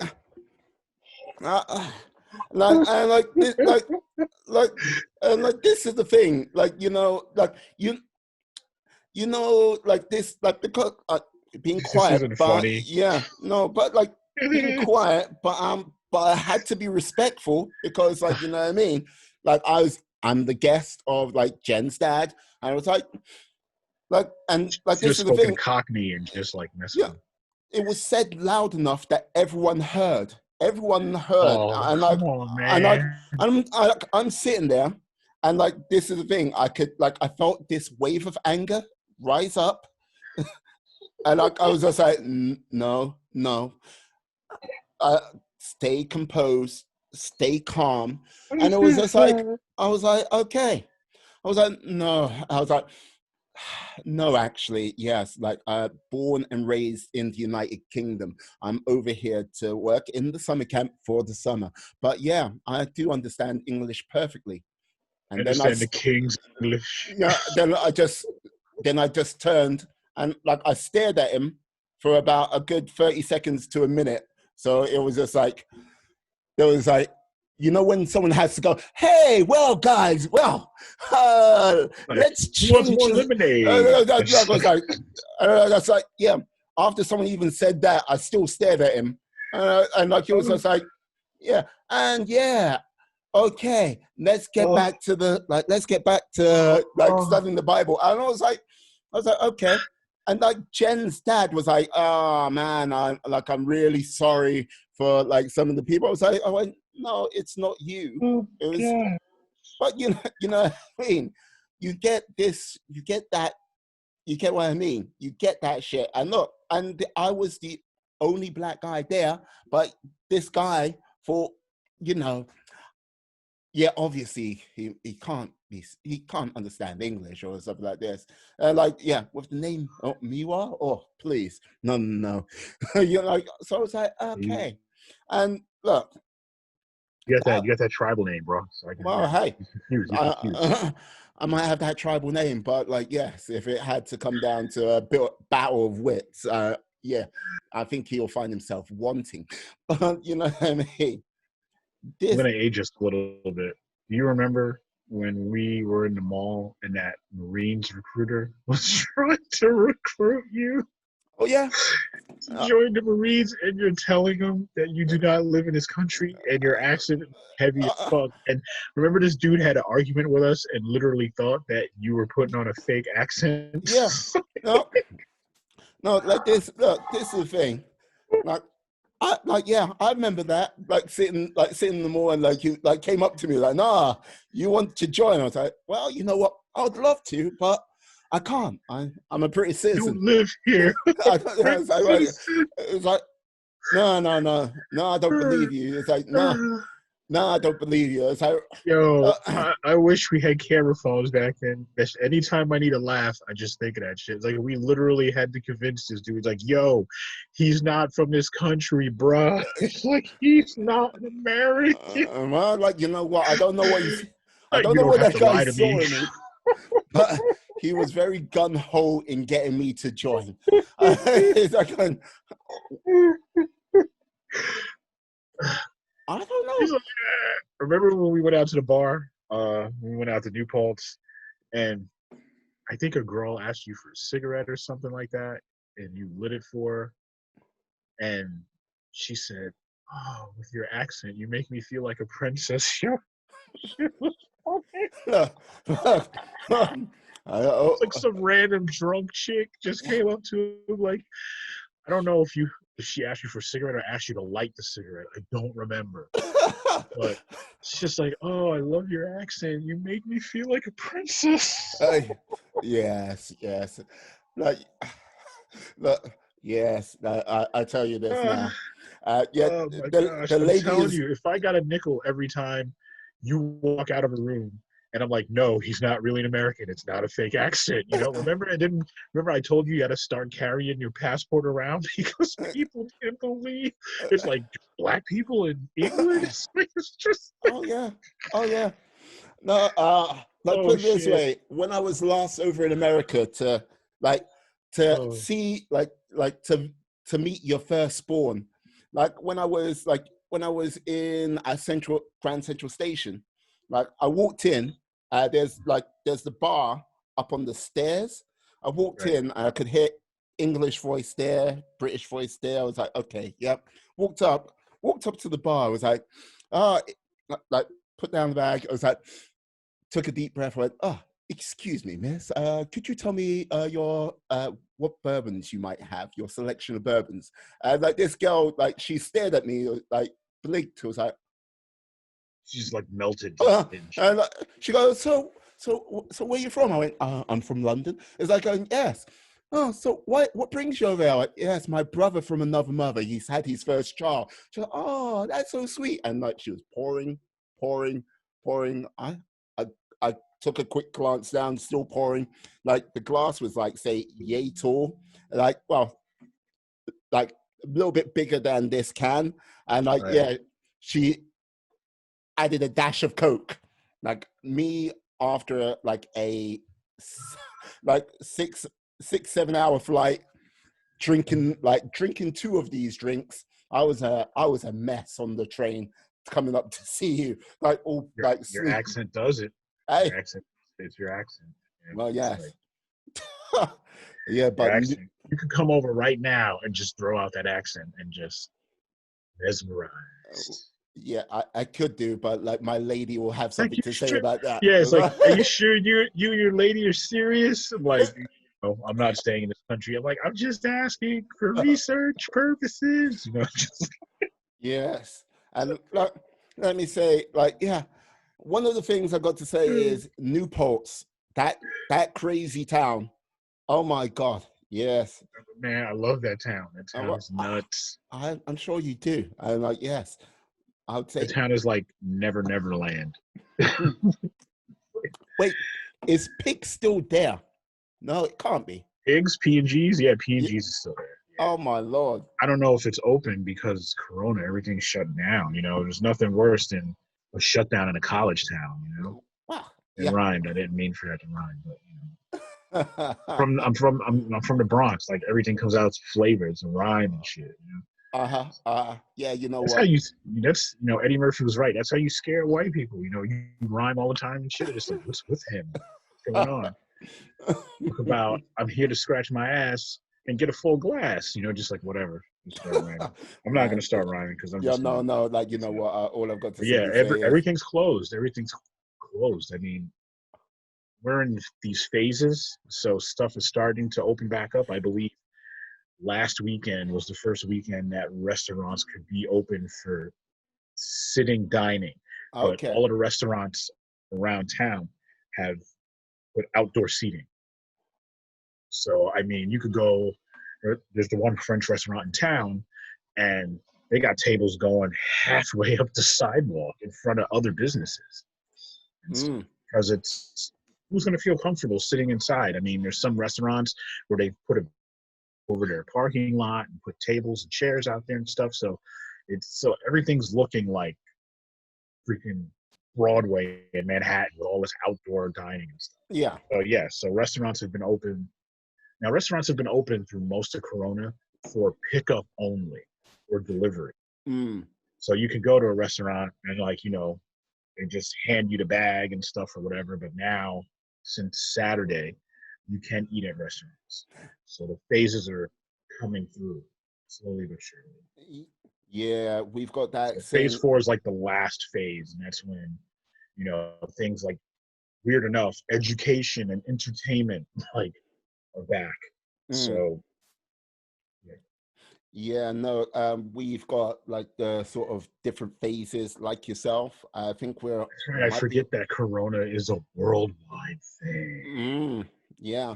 So has it hit you guys hard? Well, yeah, basically, at the time, like 70-80% of like the country was pretty much like the economy was just down, gone, like nothing moving.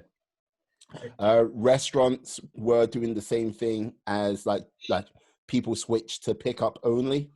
Now, like, and then sort of like pubs for the longest time, like they still are closed to like members of the public, but they started to do switchovers where you can get order beers and stuff like this, and they're doing other things as a sideline. So they're trying to figure out ways to keep themselves afloat while this is all going on. This week was the first week non-essential shops were open, are now open. So shops are now back to some extent.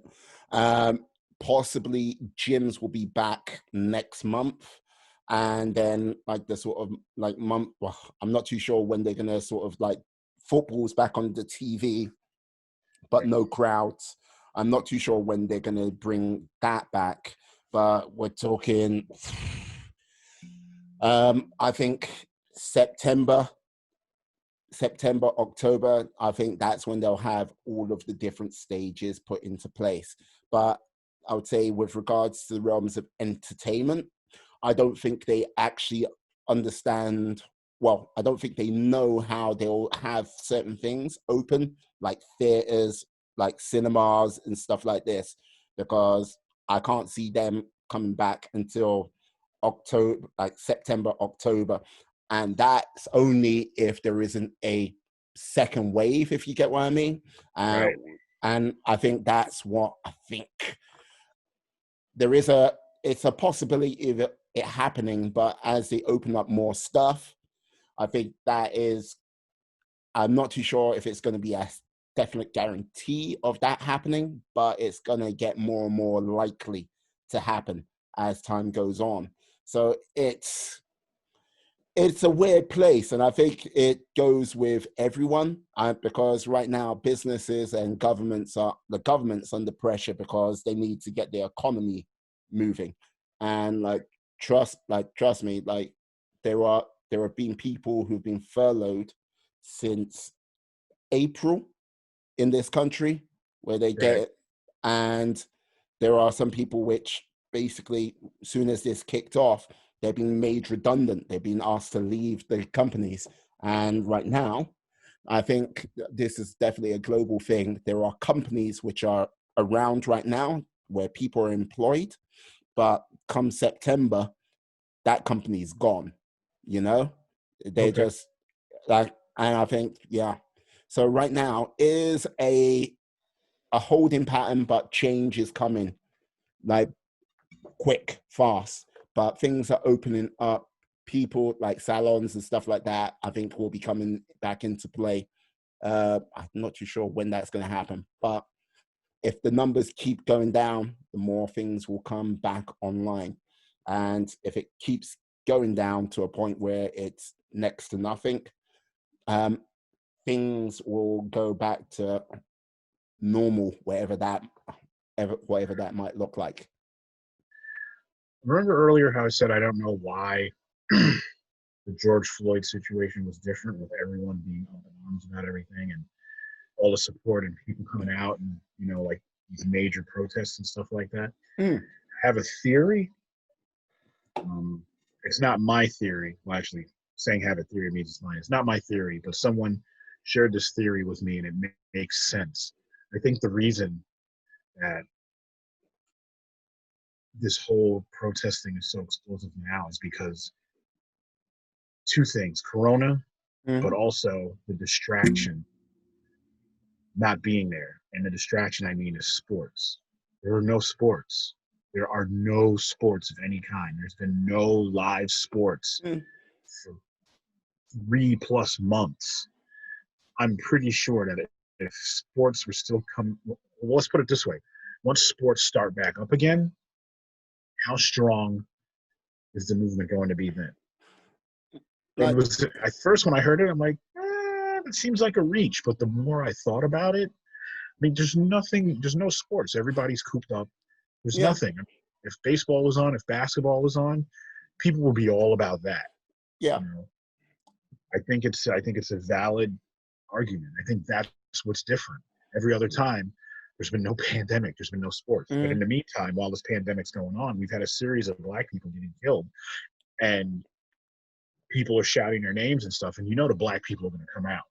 We already know that for certain, because we got a lot to lose. This is literally life and death. But I think sports being canceled is one of the reasons why we have so many allies, just more than ever before. Actually, more since the civil rights movement. So, yeah, but this is the whole point, and this is why I'm curious with regards to who is the leadership, and this is why I think some form of leadership is required. That because to sort of galvanize, to sort of build that sort of momentum. Well, to keep that momentum going, because here's the thing. It needs to keep going. If it stops, then it's like, Yeah, but if you don't have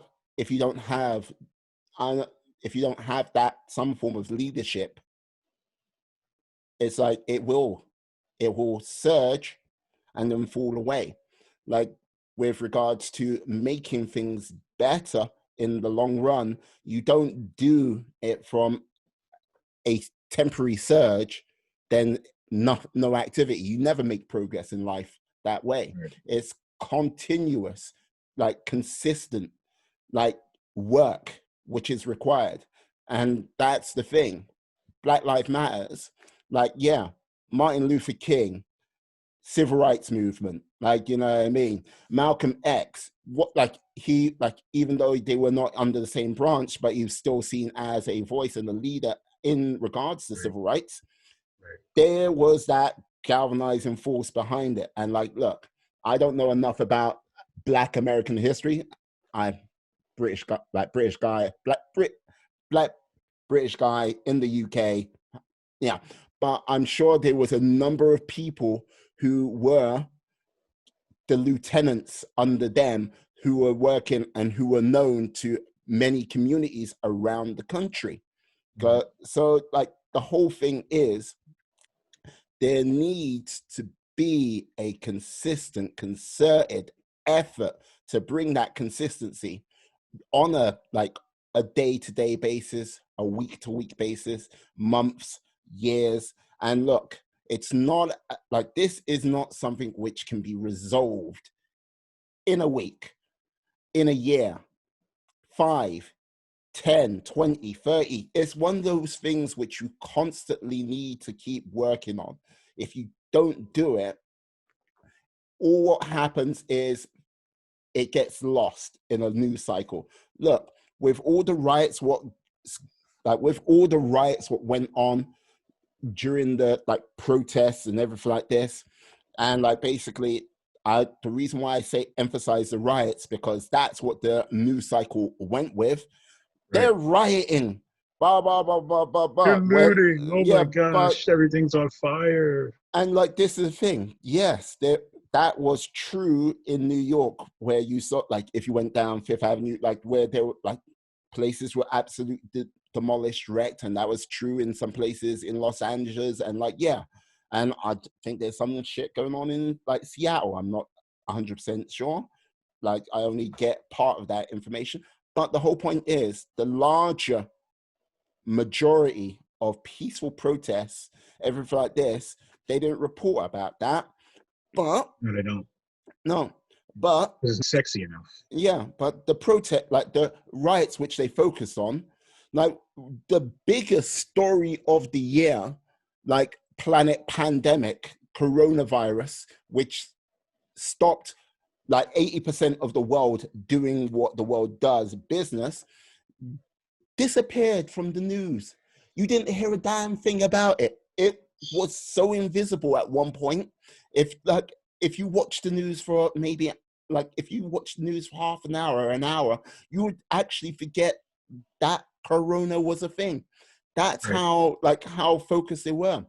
And while there is no sort of leadership or voice, like, yeah, we're focusing on doing this, we're focusing on helping a school program, we're focusing on, like, we want more Black people to be involved in the realm of business. This is why we've done a college fund. This is why, like, this, that, all of this to sort of build for the future. It has energy, it has force, like, it has energy, it has potential, but there is no real direction. Right. You get what I mean? Yeah, I get it. I And got it, baby. yeah, and that's what I'm looking to with regards to what happens next, because I'm looking at it and going, okay, the protest is happening. What's it going to be like in, if I'm being pessimistic, 3 weeks time? What's it going to be like in 6 months time, a Right. year's time? Like, or is it going to be a case of, look, the next thing, it's always about the next thing, surge up, but still no sort of direction. I don't know if this will flame out too fast because it is an election year.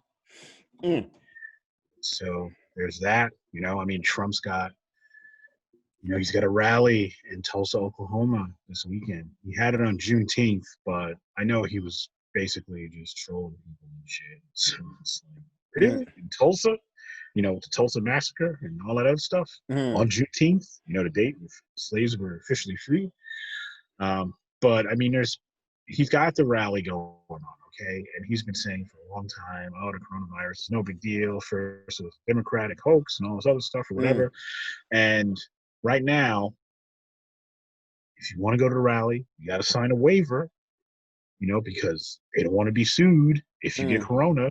And, supposedly they're doing temperature checks and stuff like that. And they're handing out masks, but wearing masks are optional there. So you're going to have all these people in this closed arena signing waivers. They'll probably get corona, maybe not. Masks are optional. And if you follow the news cycle, that particular demographic group of people, the MAGA people, they're not really keen with wearing the masks, so they're probably not going to wear the masks, even though masks will be offered. And this thing's happening Saturday. There's people that have been lined up outside the arena since yesterday. And it's like, despite everything, the state of Oklahoma is like, dude, we don't think this is a really good idea. All the doctors like, this is not a good idea. He's doing all this because he misses the crowd loving him. He misses that shit. So he's willing to risk lives so he can get that personal satisfaction. Because trust me, he is chomping at the bit, losing his mind that he can't be out there filling up these arenas with people chanting his name and all that shit like that. Like, that's what he gets off on. And he hasn't had that. I'm telling you, no one hates Corona more than this guy. Well, like this, like, yeah, with regards to like Corona and like what it has taken away from him, like he loves doing a rally, if you get what I mean. The rally is like the thing what all, like, anytime you see Trump in a rally, and I say this as like a person who's not a major fan of Trump, he comes across well, And like basically, if he's having a pop at someone, woe betide that poor person, because he's going to like basically chew him, eat him up alive. Right. Then you know what I mean? It's where he is at his most effective, most powerful. You put him in on the press conference, he can't do it. Like for whatever reason, he No, he can't do it. can't. He can't. He's got to He's stick to the teleprompter because he yeah, knows if he goes off the rails with that. I mean, it's just in the press conference. It's one thing. You watch this every time I watch a press conference. It reminds me of that scene in Die Hard when Hans is spewing all that bullshit to the FBI, mm, like so you can cover the lies, talking about free Asian Dawn. I yeah, read about him in Time magazine. Like literally, that's what he's doing. That's what he's doing. It's yeah, like just putting all that bullshit out so you can't notice the crimes. yeah. And like this is the thing, like, and I look up, look, if this was November last year, I would say Trump is a sure win to get back into the White House for like 2020. Now I kind of look at Trump with like, it's looking a little bit more dodgy. But like, you know what? I've got to say, with regards to the Democrats, it's like I don't know what their game or like their game is, because it looks And like we don't even know. no, because it looks like they are trying to always lose this thing. Like, you know what I mean? It's like, look, don't get me like, look, like Joe Biden, like, I look upon that guy and go, yeah, your time was like maybe 15 years ago. You are not with the program.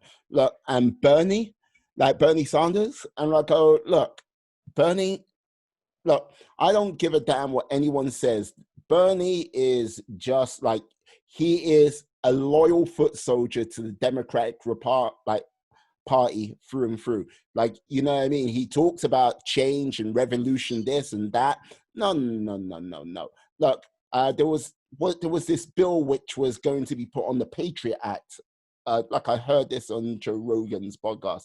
He needed, like, all he needed to do was show up and go, nay, and then go away. And that would have stopped the government being able to read your emails and all your Right. sort of digital, like without any warrant or any permission. True sort of like 1984 law going through. That's all he needed to do, but he didn't show up for it.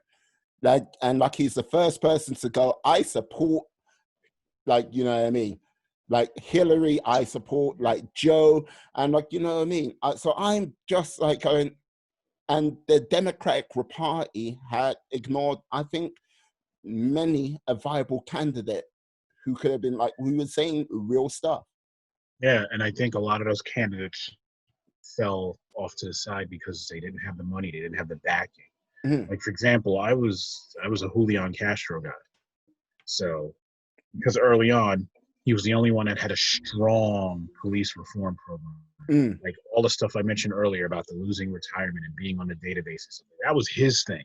Mm. You know, I do believe he was under the Obama administration, so that was his thing. But also, he was the only candidate that could go on TV and talk about race and not sound like an idiot. Everybody that talked about race fumbled it. That's including Kamala Harris and Cory Booker. Like everyone except Julian Castro.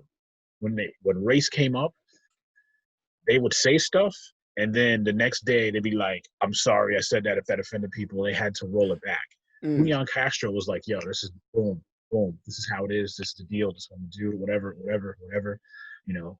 And Elizabeth Warren too. Elizabeth Warren, she was right behind Julian Castro for me, because you could go on her website. This woman had a plan for everything. She was a teacher. She had a plan for everything. It's like, you want to talk about single moms? Boom, I got a plan for Mm. that. You want to talk about how black people can do better? Boom, I got a plan for that. You want to talk about welfare reform? Boom, I got a plan for that. Mm. She had fully detailed plans on her website. Whereas any other candidate, you're like, I wonder how they feel about that. You didn't have to do that with her. You just go to her website and the shit was there. Yeah. But No. they didn't have the support, or they didn't have the money. Julian Castro like ran out of money, and he didn't get any advertising whatsoever. No one knew who he was unless you saw the debates or unless Mm. you kept a close track on him. He was basically like nobody in the country, and that's a damn shame. So I don't know. Yeah. No, like Money this. doesn't guarantee anything because Hillary spent a shitload more money than Trump, and she still lost. Well, like this is the thing. I think people like for me, there was something always. I don't know why, but something just didn't sit right with me and Hillary from the get go. It was just like I don't know. I couldn't put my finger on it. I can't. Till this day, I cannot put my finger on what's just like. You know what? I just don't feel like I can trust you. Just can't. And look, Yeah, and the but Democrat. to be honest, it's like that's kind of a weak argument because it's literally you shouldn't trust any politician. It's just No, how it is. I mean, it's yep, I don't know. It's because when I talk to people and they're like, "Yeah, I didn't vote for Hillary," I yep, always ask, "Why?" And it's I couldn't trust her. I'm like, "That's it? yep. That's all you got?" And Or because it's Hillary. I'm like, "Really? That's it?" I'm like, "Come to me with a policy that she put out that you didn't like, then we could talk." I did get some people and they said, seriously, I didn't vote for her because she would put more liberal Supreme Court justices in the Supreme Court, and mm, I want Roe versus Wade to end. I don't agree with that, but at least they had something to go on to say yep, this is not voting for Hillary. 90% of the people in this country, if you ask them, why didn't you vote for Hillary? It's literally, I didn't trust her or I didn't like her. I'm like, well, you know yep, what? Electing people is not about what the fuck you like yep, because especially as a person of color, I have to vote for someone that's going to put in policies that are going to do great by black people. Whether I like them or not mm, is irrelevant. You, you can't vote based on feelings, especially because you don't fucking know the yep, person personally. So yep. why would you do that? It's got No, to be based on policies and stuff. It's always, well, I didn't like that person. I didn't yeah, like, what the fuck did they do to you? They cut you in and Starbucks? yeah. You know? And like, you know what? And I really wish I could go, yeah, it was because of XYZ policy. But Yeah. like that was just like I just feel can't trust her. This is like Yeah, it's and it like, was oh, like, I can't trust her. But then you yeah, got like this I'm like laundry list of shit that Trump's done that's been and documented. yeah, and this is the thing. The whole point is there was this laundry list of things, like, you know what I mean, from grab 'em by the pussy, like from like going about the Yeah, Central Park Five for like, you know what I mean? Like even going on TV, like yet like freaking decades ago, I go, yeah, I would run as a Democrat, then like now as a Republican. Look, right. there Because a Republicans are stupid. whole, Yeah, yeah, exactly. a whole laundry list. But it was a case of people were like going, yeah, but I actually get what he's about. With Hillary, I don't think it was a case of like I remember her talking about, oh yeah, flying into Serbia under fire, and it was like going, we were under fire, blah blah blah, and like people like going, what? How were you under fire? It's like, look, if the first lady's plane was under air attack Yeah. back then, that would have been like that would have been Or if no, it'll be front page news yeah, it's like some everywhere. escape from New York shit. It's Yeah. like it's the I, president. Like, so it's just like going, uh-huh. So it just didn't sort of invoke any sort of realm of trust. Like if I was an American citizen during that election, like I'll just simply look at both candidates, like Hillary and Trump, and like I would have to shake my head in despair. Just because like, yeah. I But can tell you right now, as a New Yorker, basically, like, I mean, Trump didn't win his own state. His children didn't. His children weren't even registered Republicans because they probably knew that he would lose. They're all Democrats, mm, you know. And it's basically everything he does through the country. All of us in New York are just sitting here with popcorn, like, like we try to tell you, America. Just, yeah. it's like we've seen this show, like we've seen it for decades. Mm, I get people all the time. Trump's not racist. I'm like, thank you, random stranger from Alabama. I'm like, I'm New York, yo. I'm like, do you realize in the 70s the Nixon administration sued him and his dad for discrimination. So basically, about 50 years ago, the government called him racist. Mm. And there's a shitload of proof to go beyond that. It just keeps on going. I hear it all the time. Oh, well, he can't be racist. He dated a black chick once. I'm like, okay, yeah. I believe that's called a fetish. Like, I don't want to burst your bubble, but you can sleep with someone of another race and still be racist just because fetish. Fetish. It's just how it is. Whatever. She didn't have a chance of marrying him. Well, he wasn't going to introduce her to the family, So he dated her for 5 minutes, but somehow that's the gauge of where he's not racist. Really? Yeah. Really? Yeah. People are just, I don't know. I don't want to do a whole Trump thing because that'd be like another 3 hours and shit. Hey, no. I don't have the energy for that. God does not give me the energy right now to go on about 45. I mean, it's just like, you want to see the heat? Follow my Facebook. No, I'm kidding. No, I don't have the energy. I don't have the energy. It's like I look at these posts that come in my timeline. I'm thinking, God, can you grant me the boldness of Lauryn Hill's booking agent? Just please, just come down upon me. Oh, give me the wisdom. I just can't do it, man. I don't have the energy. It's like, I don't have it in me. It's like, I just can't. I can't give any more energy to that man. I already got to deal with enough of, am I going to be alive when I go get a gallon of milk and shit? I got that on my mind. Yeah. No. So, like, this is the thing. Like, I think after this next election, you guys are going to go through, November time. Lord. I can't wait for December to roll around. Well, like this is the thing. I can see Trump being I still can see him being a 2-Trump term president. I just got to go, anyone who is a supporter of the Democrat Party, they really need to have a good look at themselves, because I think putting Biden forward, Bernie Sanders as the other, who was the other sort of main candidate, I think they are, I don't know if it's a case of the Democratic Party just chasing a dollar, or they're just like... Democratic Party is just soft. That's what it is. If you look at what the Republicans do over and over again, they focus on something and they destroy anyone in their way to get it. And they always get it. Whereas the Democratic Party, let's do this cordial.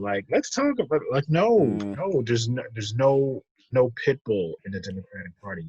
Democratic Party and yes, the policies are definitely great for Black people. I get that. But there's no fighting. Republicans will fight and fight and fight and fight. And yeah, they do some dirty, grimy shit. And Democrats are so worried about staying clean that they just lose the focus of trying to get shit done. You know what? Sometimes you got to stop being, polite and get fucking rough. It's just how it is. Sometimes you got to at least throw a punch when you're in the fight. That's all I'm saying. You're just ducking and weaving and stuff. Yeah, that's cool. But sometimes you got to land a punch. They're not doing that. Whereas the Republicans are just swinging and swinging and swinging, trying to connect. And they're connecting. They're getting what they want. So basically, time and time again. Yeah. So you describe let's say you describe the Democratic Party as wishy-washy and lacking leadership. Yeah, pretty much. And it's, I vote Democrat, but it's, we don't have fight. I mean, it's just what it is. It's nice to do the right thing. I mean, it is, but it says a lot when you're doing the right thing, they're doing the wrong thing, and they're always getting what they want. Yeah. And this brings me back to my other point earlier. If you have wishy-washy, lack of leadership, nothing gets done. And this is the whole thing with regards to tying this back into the Black Lives Matter movement. There is no leadership. So the message can be wishy-washy, depending which chapter you talk to. So there's a lot of talk, there's a lot of like bluster and bravado, but nothing gets done. And that's the thing which I'm fearful of, because look, I don't want to see more Black people around the world dying. There'd be this surge of energy, positive, good energy to try making a change. But because there's no leadership, because it's wishy-washy, nothing gets done. So how many people does it take to die before like people actually go, you know what, we're going to take the lead on this? How many souls had to be lost? Who knows? I mean, I'm pretty cynical about it. I'm like, do I think there's going to be change when it comes to Black people in the police? The positive, happy-go-lucky side of me says yes, but the practical side of me says no. Think about it right now. We still got problems with guns, and I thought little white kids getting killed in schools would finally change shit. Oh, and still nothing's been done about it. Like, yeah, Columbine. Like when I saw Columbine, when I saw there was no change with that, I was just like going, look, like no, Yeah, like that's Sandy Hook. I thought Sandy Hook. Sandy Hook would be the last straw. I thought Sandy Hook would be the last. These are kindergartners and stuff. I thought that would be the last straw. I thought now we can talk about this stuff because kids are dying, innocent kids that have nothing to do with anything, and you know, like, oh, we're sorry about the kids, thoughts and prayers, sorry about the kids. That's not enough. No. It's not enough. Tell that to the parents. Sorry, kids bullshit. And that Parkland shooting, with the high school. Yeah. Or something. How many people have to die before change is done with that? That's basically what it is. How many people in schools have to die? That's why the kids were so woke at this rally I went to. Yeah. Like I said, because they went to school with the fact that at any time someone could come in with a gun and start spraying. Think about the anxiety of that shit. Think about when the schools are going through drills. And is this just a drill or is it real? Yeah. And we had fire drills. We didn't have shooting drills. No, but this is the whole thing.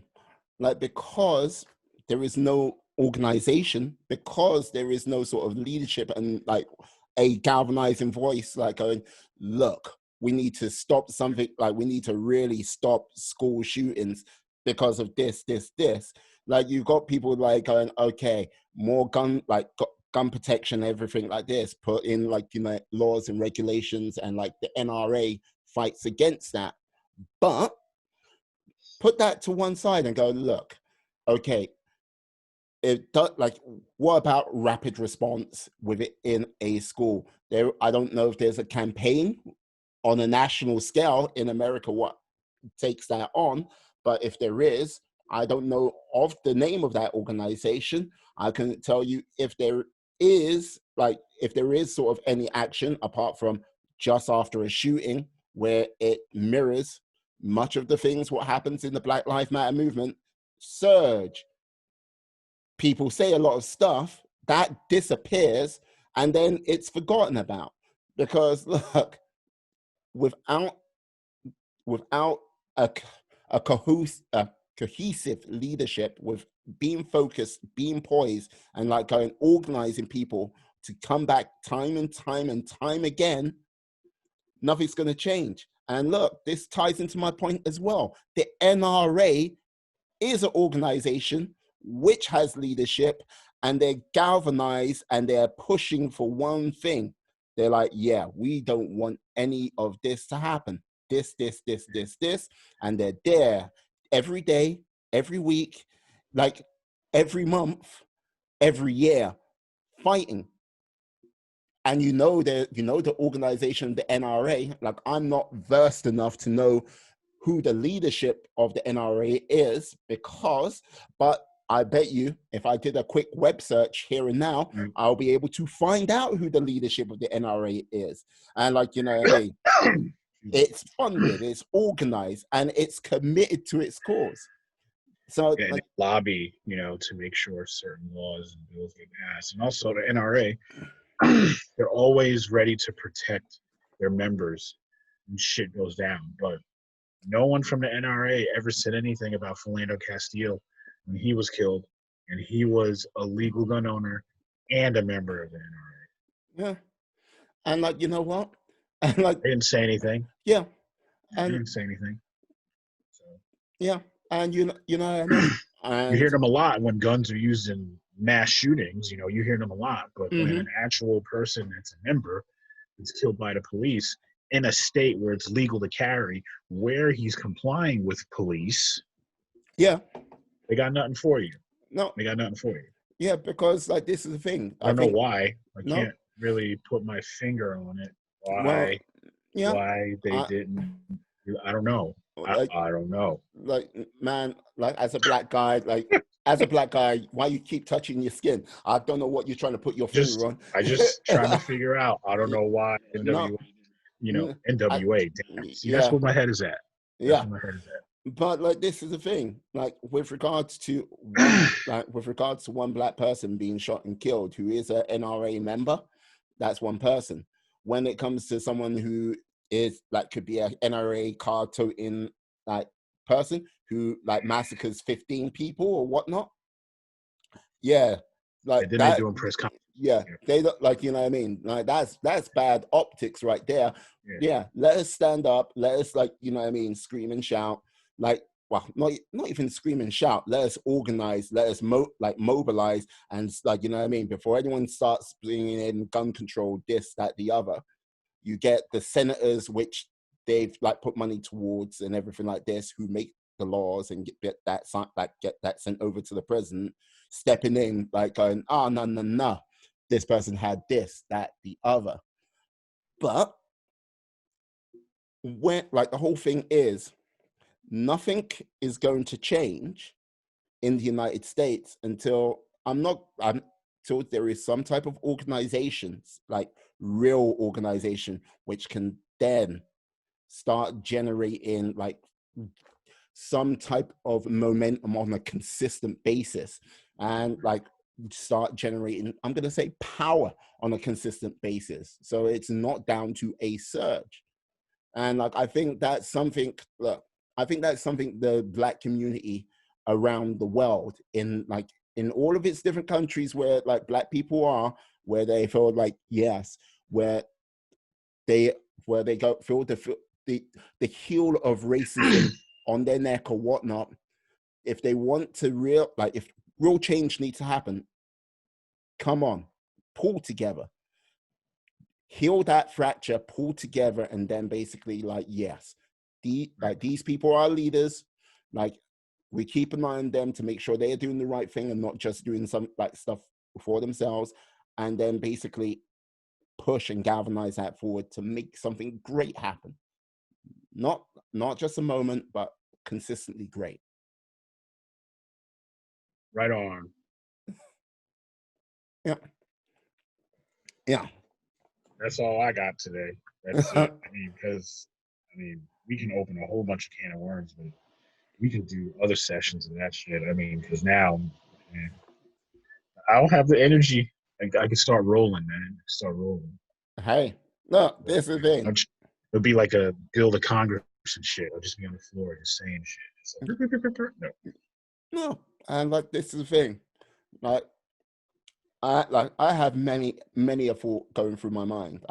This is the thing. I look at it all, and like, there's times where I want to say stuff, but I know if I say stuff like in certain arenas, like, I'll be called like a number of names, like, House Negro, Coon, this, the other, and everything like this. When sometimes I say, if you get called Coon, you should start doing like a tap dance motion, because then that'll throw people off. And like, but you know, because I can tell you right now, if people call me the N-word and they're not black, I call them the N-word back, and then the looks on their faces are priceless, because it's like you can't compute. It's like a syntax error. It's like, I said it and he wasn't offended, and he called me that. Must compute. It's like they don't know what to do. And then I laugh. I just laugh my ass off. I'm like, no, you're the N. And they don't know what to do. That's how you want to drive racists crazy? whatever slur they call you, call it to them back. It's just like, it's hilarious. It's worth it. They just don't know what to do. They get all frustrated. Like, oh my gosh, these words don't have power. And I think they're just mad because racist and invent words that they used to say freely, and now they can't say it without getting an ass whooping. So, and I'll be real. I used to say the N-word with my peeps and my boys and stuff. I consciously try not to say it anymore because when you think about it and I talk to someone about it, for a lot of us, that's the last word we heard before we got killed. That's some deep shit. And it's like, you just saying it to your boys and stuff like that. Yo, man, and stuff like that. And it means no harm when you say it, because we own the word, basically. But, think about how many black people, they just don't want to die. And that's literally the last thing they say, last thing that they hear, and it just all goes black. There's a lot of blood that's been associated with that word. So I consciously do not say it. It's work in progress. Oh, yeah. I try not to, even with the A. I don't say it with the hard R. I've always said it with the A, but even that, I stay mindful of that. But if someone calls me that, then I'll use it and call them that back because the after effects is just way too hilarious. So it's just like, do it a couple times. And then when you need a nice laugh, just think about, yeah, that white dude, he stumbled. He didn't know what was going on. He was trying to check, see what planet he was on. He was so befuddled. It's just like, damn. Yeah. So, No, absolutely. Yeah. You know what? I like these chewing the fat sessions with your brother. I do. Yeah, man. We need more of this. I am. And this is more of this because things are going crazy. Yes, absolutely. You know what? Last time we had a chewing the fat session about this. We were talking about the old COVID-19. now Black Lives Matter. Yeah, that's so 2020, man. It's so past. So all I'll simply say is that's so March, man. That's so March 2020. Man. Yeah, look, I'm just waiting for I'm waiting for the killer hornets and the aliens to come down and we haven't even heard about the killer hornets in a minute. They're like, yo, black people are mad. Let's go back. Yeah. Be careful what you wish for. They might be back. I'm just telling you. Just telling you now. They probably are back. I saw a video of a praying mantis eating one of their heads. And shit. Oh yeah, that's crazy. No. I was like, is this real? You know what? I think we should meet up and just watch shit freaking nature videos. just for about 2 hours. I was like, yeah, look at it. Look at it. Don't get me started because I am a big fan of when animals attack. I love that shit. Look at that deer chasing that man down. It's just something funny about animals. I got this one video of it's on my phone. I'll send it to you. It's hilarious. It's this raccoon. Yeah. And it's in the garbage can, right? And the owner, he's filming it on his phone and he's got the broom and he's like, he's not hitting the raccoon, but he's hitting the can. And the raccoon comes out and it's like, ah! And he's just he's hitting towards it or whatever. And then the raccoon goes off. And then the raccoon stares at him, and then the raccoon rushes him. And then the dude tries to hit it and breaks the broom, and it knocks the camera over. It's like the raccoon was like, "Oh, you want to throw down? Okay. You want to catch some hands?" It's literally, he just went off towards the edge of the deck, waited a couple seconds, and just rushed him. And my man was like, "Oh shit!" He didn't. Telling you, man, don't get me started. That is that's my shit. That's my secret kink, watching animals attack people because the people do some stupid, ignorant shit, and they're like, "Oh my gosh, these squirrels coming after me!" No, this wild turkey. Oh, loving it. I'm gonna send it to you. No, do it. Send it. This shit is hilarious. I can guarantee you're gonna watch it 3 or 4 times, and it's just funny as hell. Excellent. I didn't even know raccoons could be aggressive like that. That's why it's so funny. Damn. Don't give it a leave raccoons alone. leave the raccoons alone. Leave them be. Alone. Yeah. Go after the coons, but leave raccoons alone. Yeah. People won't get that. Other people don't. You might have to explain. Like on that happy note, tell you what, tell people where they can find you, how they can get in connection with you if they want. Well, here's how it goes, man. Don't follow your dreams. Follow my Instagram. No, I'm kidding. Oh, Okay, oh, the oh, Instagram. oh, oh, oh, oh, oh, I you know what? tried to say that with a You straight know, face. I tried to keep a straight face, I man. I was a just little couldn't bit do sick in my mouth. Oh, thank you, thank you. Uh, but, Oh no, shit. wait. No, no, Okay. no. Mm. All right. Yeah. Oh no. I thought I was gonna be cool. No. Oh, oh, oh, oh. Now I got to get that on a Yeah, T-shirt. I'm just gonna be walking in public like, "Don't follow your you know what? dreams. Follow my Instagram." The day I see you have that T-shirt on, like, you know what? I don't give a fuck. I will sneak in on a container ship to the United States, find you, and No, what I'll do is I'll get one and then I'll send one to you. Just like you know what? I'll Oh shit! practice slapping trees, making sure like there's callus.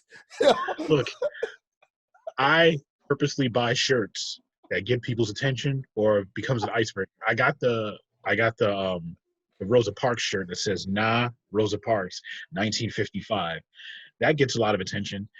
For some reason, I don't know why this gets so much attention and gets people saying, "Oh, that's a great shirt." Start talking to me. I got a T-shirt of the poster of The Craft. I've had the shirt for maybe 7 or 8 months, and the Craft is like literally like 96. I mean, it's a Yes, classic. it's a But I hell of wear a that choice. shirt. I wear that shirt, and it's just like that gets a lot of attention. I don't know why. I get it. But I will get that. Don't follow your dreams. Follow my Instagram shirt. I will rock that shit in public. I don't give Oh a fuck. no! I'll wear it to Fashion Week and just be like, Oh, oh, you know, I don't know. like And then that. like I'll put like my Instagram name on the back because people will ask me. I'll be like, check out the back and just walk away mad cool. Like, Oh no! Oh no! Oh no! Well, yeah. Uh, I as don't your know if my friend, wife your would brother, co-sign off of that's this, like I'm but I like, don't care. don't. I don't Oh care. no!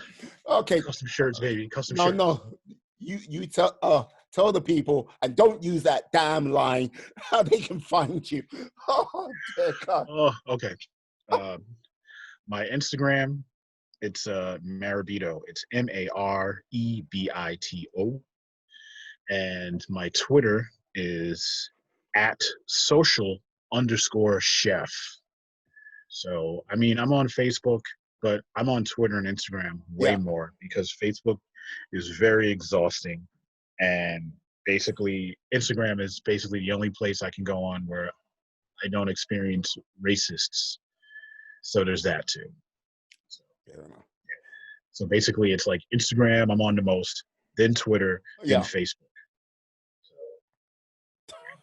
Okay. Oh, you no. No, just no. Oh So you want to God. be an architect? F that. Just No, follow my no, no, Facebook, no. fam. Okay. Okay. Right. I like to say, yeah, thank you, Will. Thank you very much for coming on today. It's been a But let me pleasure. say, most Yeah. importantly, No, Black shut up. Lives Shut up. Matter. Okay. Yeah, Black but Lives Matter. What, you thought I was going to talk about Instagram? well, You thought I was yeah, going I to thought promo so. something? Yes.